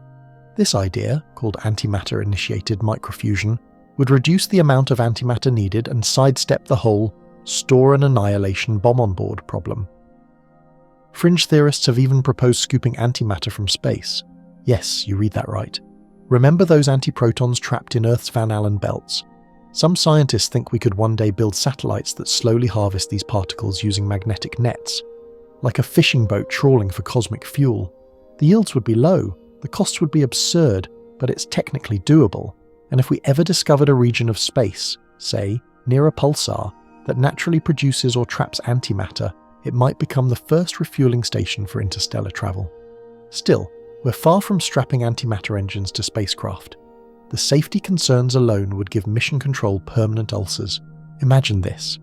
You've spent a decade designing the world's first antimatter-propelled starship. It's finally launched. The containment fields are holding, everyone is cheering. And then a micrometeorite punches a hole the size of a pencil through the antimatter tank. Boom. Not a Houston, we have a problem moment. A Houston, we had a ship moment.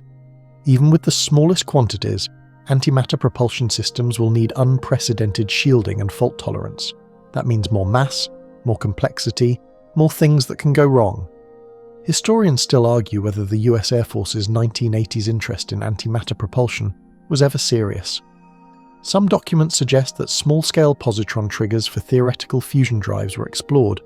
Others hint that it was more of a Cold War curiosity, a what-if scenario rather than a working prototype. Still, the dream hasn't died. In 2006, researchers at Penn State proposed a deep space probe powered by antimatter. The design was called the Antimatter Sail, and it relied on bursts of positron annihilation to generate thrust. The probe would weigh just a few hundred kilograms and travel far faster than any current technology allows. The goal? Explore the heliopause, the boundary between the Sun's influence and interstellar space, a region Voyager 1 has only just reached after 40+ years. With antimatter, we could get there in less than 5, and beyond that, who knows? Imagine a future where antimatter becomes just another fuel type, collected from space, bottled like solar power, used not for bombs, but for bridging the vast, terrifying quiet between the stars. Maybe we'll look back and laugh at the idea that we once feared antimatter, this miraculous, deadly, elegant substance that was always here, waiting for us to catch up. Maybe the first humans to leave the solar system will ride a ship humming with traps and fields, their engines whispering with soft bursts of annihilation. Maybe they'll glance back at Earth, now a speck in the void, and feel gratitude that someone, decades earlier, had the nerve to ask, what if we used the universe's most dangerous energy to go farther than ever before? You watch the simulation on the screen again. A particle leaves a containment ring, a flash, a pulse, a sudden push forward toward the stars, the tiniest boom in all of creation, and just like that, the ship begins to move. Your footsteps echo faintly now as you move deeper into the bowels of the containment facility. The walls here are thicker, lined with dense shielding materials, and every few feet you pass a warning sign that doesn't mince words, extreme energy potential. The room you're walking toward houses one of the most sobering problems in antimatter physics, the final boss of engineering nightmares, the problem of containment. Because it doesn't matter how brilliant your theory is, how elegant your equations are, or how futuristic your propulsion system becomes, if you can't store antimatter safely, none of it will ever leave the lab. Or worse, it'll leave too suddenly. Let's face it, nature is not exactly subtle about this stuff. As you know by now, antimatter annihilates the instant it touches regular matter. That includes air, dust, walls, metal, you, me, even your dreams of early retirement. That means your container must be perfect. Not pretty good, not mostly empty. Perfectly sealed, perfectly vacuumed, and perfectly suspended. Let's walk through what that means in real terms. First, we need a vacuum, but not just your average vacuum cleaner level emptiness. We're talking ultra-high vacuum, where there are fewer gas molecules than in interstellar space. One rogue oxygen molecule floating into your trap could ruin the whole thing. Next, there's electromagnetic containment. Since antimatter can't touch physical walls, we suspend it using magnetic and electric fields. Charged antiparticles, like positrons or antiprotons, can be corralled with something called a penning trap. This setup uses a combination of magnetic fields to spiral the particle, and electric fields to keep it from escaping along the trap's axis. If this sounds delicate, it is. Maintaining a stable penning trap is like trying to keep a marble balanced on top of a rolling beach ball, at night, during an earthquake. Now this works for individual particles and even for tiny groups. But here's the challenge. You can't trap neutral antimatter this way. Once you build an anti-atom, say, anti-hydrogen, its overall electric charge is zero. That means penning traps don't work anymore. So how do you hold on to neutral antimatter? You switch to magnetic minimum neutral atom traps. These create a kind of magnetic valley, a region where the antiatom's magnetic moment can be balanced. You're not pinning it down, you're just making it more likely to stay put. And yet, despite all this elegant engineering, your success is measured in atoms. The Alpha experiment at CERN, for example, has successfully held dozens of anti-hydrogen atoms at a time. Not thousands, not grams, dozens. And they're stored for mere minutes, cooled to a fraction of a degree above absolute zero. If that sounds fragile, it's because it is. Even a tiny heat pulse could push the atoms into the chamber walls. A momentary power loss? Game over. And don't forget, you need cryogenics to keep everything cold, usually involving liquid helium, which is expensive, rare, and tends to evaporate at the worst possible moment. You might now be wondering, why can't we just build stronger traps? Welcome to the paradox. Stronger magnetic fields equals stronger containment, but stronger magnetic fields equals more energy stored in your containment system. And if the containment fails, that stored energy can also go boom. Now combine that with a few nanograms of antimatter ready to annihilate. You're not just designing a fuel tank anymore, you're designing a demon box. And the demon does not play nice. This is why antimatter containment is considered one of the hardest problems in engineering. It's not just about building a sturdy container, it's about creating a non-container, a field-based illusion that convinces the universe nothing is really touching anything. And let's say, for the sake of argument, you do succeed. You have your vacuum, you've cooled your anti-atoms, you've suspended them beautifully in your trap. Now you have to transport them. Welcome to the next nightmare. Every bump, every vibration, every stray magnetic field encountered during transport becomes a threat. How do you ship a device that's allergic to every atom in existence? You can't use regular packaging. You can't jostle it. You can't even fly it commercially unless you're on board a custom-built, shock-absorbed aircraft. And even then, good luck getting through security with a box labelled mildly apocalyptic. Historians still argue whether any successful transport of trapped antimatter has ever happened outside of a lab. Some say that a few low-energy experiments were done across short distances, but nothing on the scale of intercity or intercontinental delivery. And so, for now, antimatter stays where it's born, in traps, in basements, in magnetic spiderwebs floating like ghosts. There are bold ideas on the table, though. Some researchers have proposed solid-state containment, where layers of charged materials could hypothetically keep antiparticles from touching real matter.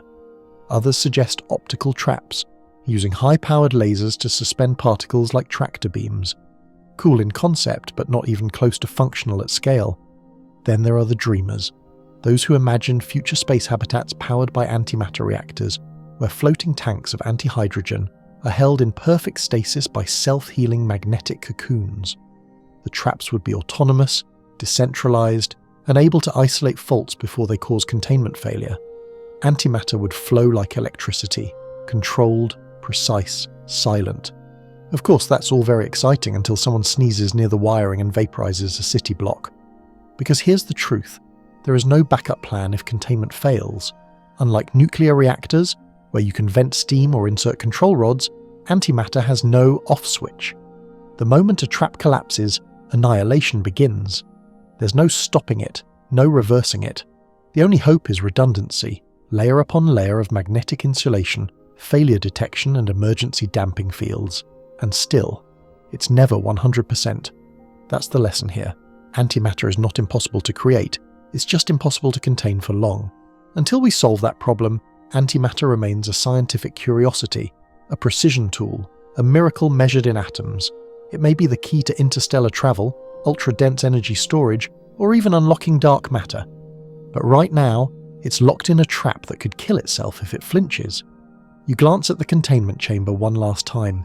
A cold hum, a flicker of data on a screen, a trap holding 10, maybe 20 anti-atoms, not dangerous on their own. But together, they carry a lesson the universe seems desperate to teach. Power isn't about what you can create, it's about what you can control. You're back where it all started, in front of the reinforced vault, staring through the leaded glass into the soft hum of the antimatter containment chamber. The trap sits in the center like a sci-fi relic, suspended by magnetic fields and protected by systems more complex than a jet engine performing brain surgery.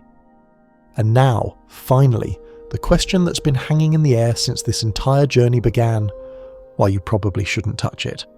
Let's be clear, everything we've learned so far, the traps, the experiments, the spontaneous annihilations in bananas and thunderstorms, has been leading up to this. You now understand what antimatter is, the perfect mirror to matter. You know what it does, convert its mass into pure energy upon contact, and you've seen how it behaves, elegant, fragile, and absolutely unforgiving. But let's answer this directly. What happens if you, just you, a regular carbon-based mortal with slightly above-average curiosity, touch antimatter? Not hypothetically. Let's say you're in a clean room.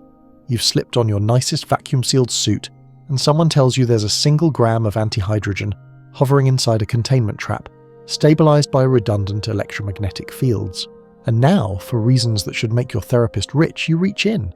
Maybe the trap fails, maybe you sneeze, maybe someone trips over a cable. Either way, the antihydrogen escapes. It drifts less than a millimeter and touches the tip of your gloved finger. Instant annihilation. Not metaphorical, not philosophical, literal annihilation. The moment those first atoms of antimatter touch your skin, they meet electrons and protons, your electrons, your protons, and convert into gamma rays and other high-energy particles. It wouldn't even feel like burning. It would feel like nothing. Because the nerves that would report the pain, they'd be gone, along with your finger, your hand, and depending on the quantity, the rest of you. If it's just a few atoms, it's a non-event, a puff of gamma radiation. If it's a nanogram, you're looking at the energy of a hand grenade. If it's a microgram, that's a truck bomb. If it's a milligram, you're removing city blocks. And if it's a full gram of antimatter, annihilating with an equal amount of matter, that's 90 trillion joules, equivalent to 21 kilotons of TNT, the size of the Hiroshima explosion. Only it's clean, no fallout, no shrapnel, just light, fire and obliteration. In other words, if you touch a gram of antimatter, you don't die. You cease to be. And so does everything within a wide radius. The walls, the lab, the soil, The trees, the roads, the power lines, the sky, the birds, gone, vaporized in a flash of gamma light and high-speed radiation. Not because you triggered a bomb, but because you let two particles touch that were never meant to meet. This is not science fiction. It's not theoretical. It's the natural law of the universe. And what makes it scarier is the silence of it. The finality. There is no slow-motion detonation, no escalating tension, no movie music or countdown. Annihilation doesn't wait for dramatic timing. It's just over. Historians still argue whether the concept of touching antimatter ever made it into legitimate military proposals. There are whispers of Cold War projects that considered antimatter as a trigger, a surgical strike tool, or even a radiation-based mine. But none of them got past the same impossible barrier: containment.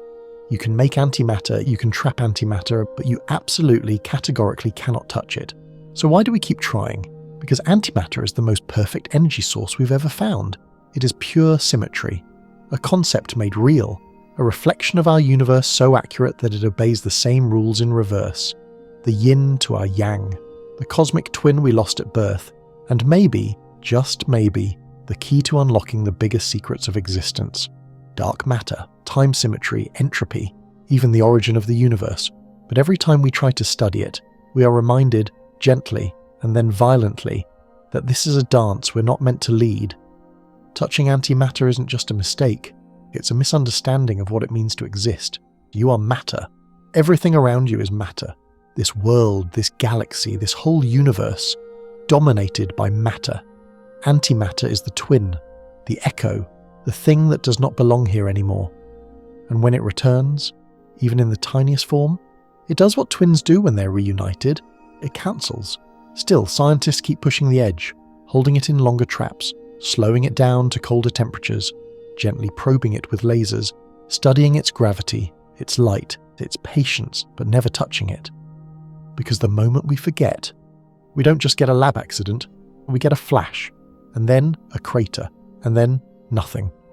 You stand there a moment longer staring at the trap. You know it now for what it really is. Not a container of particles, but a mirror held to reality.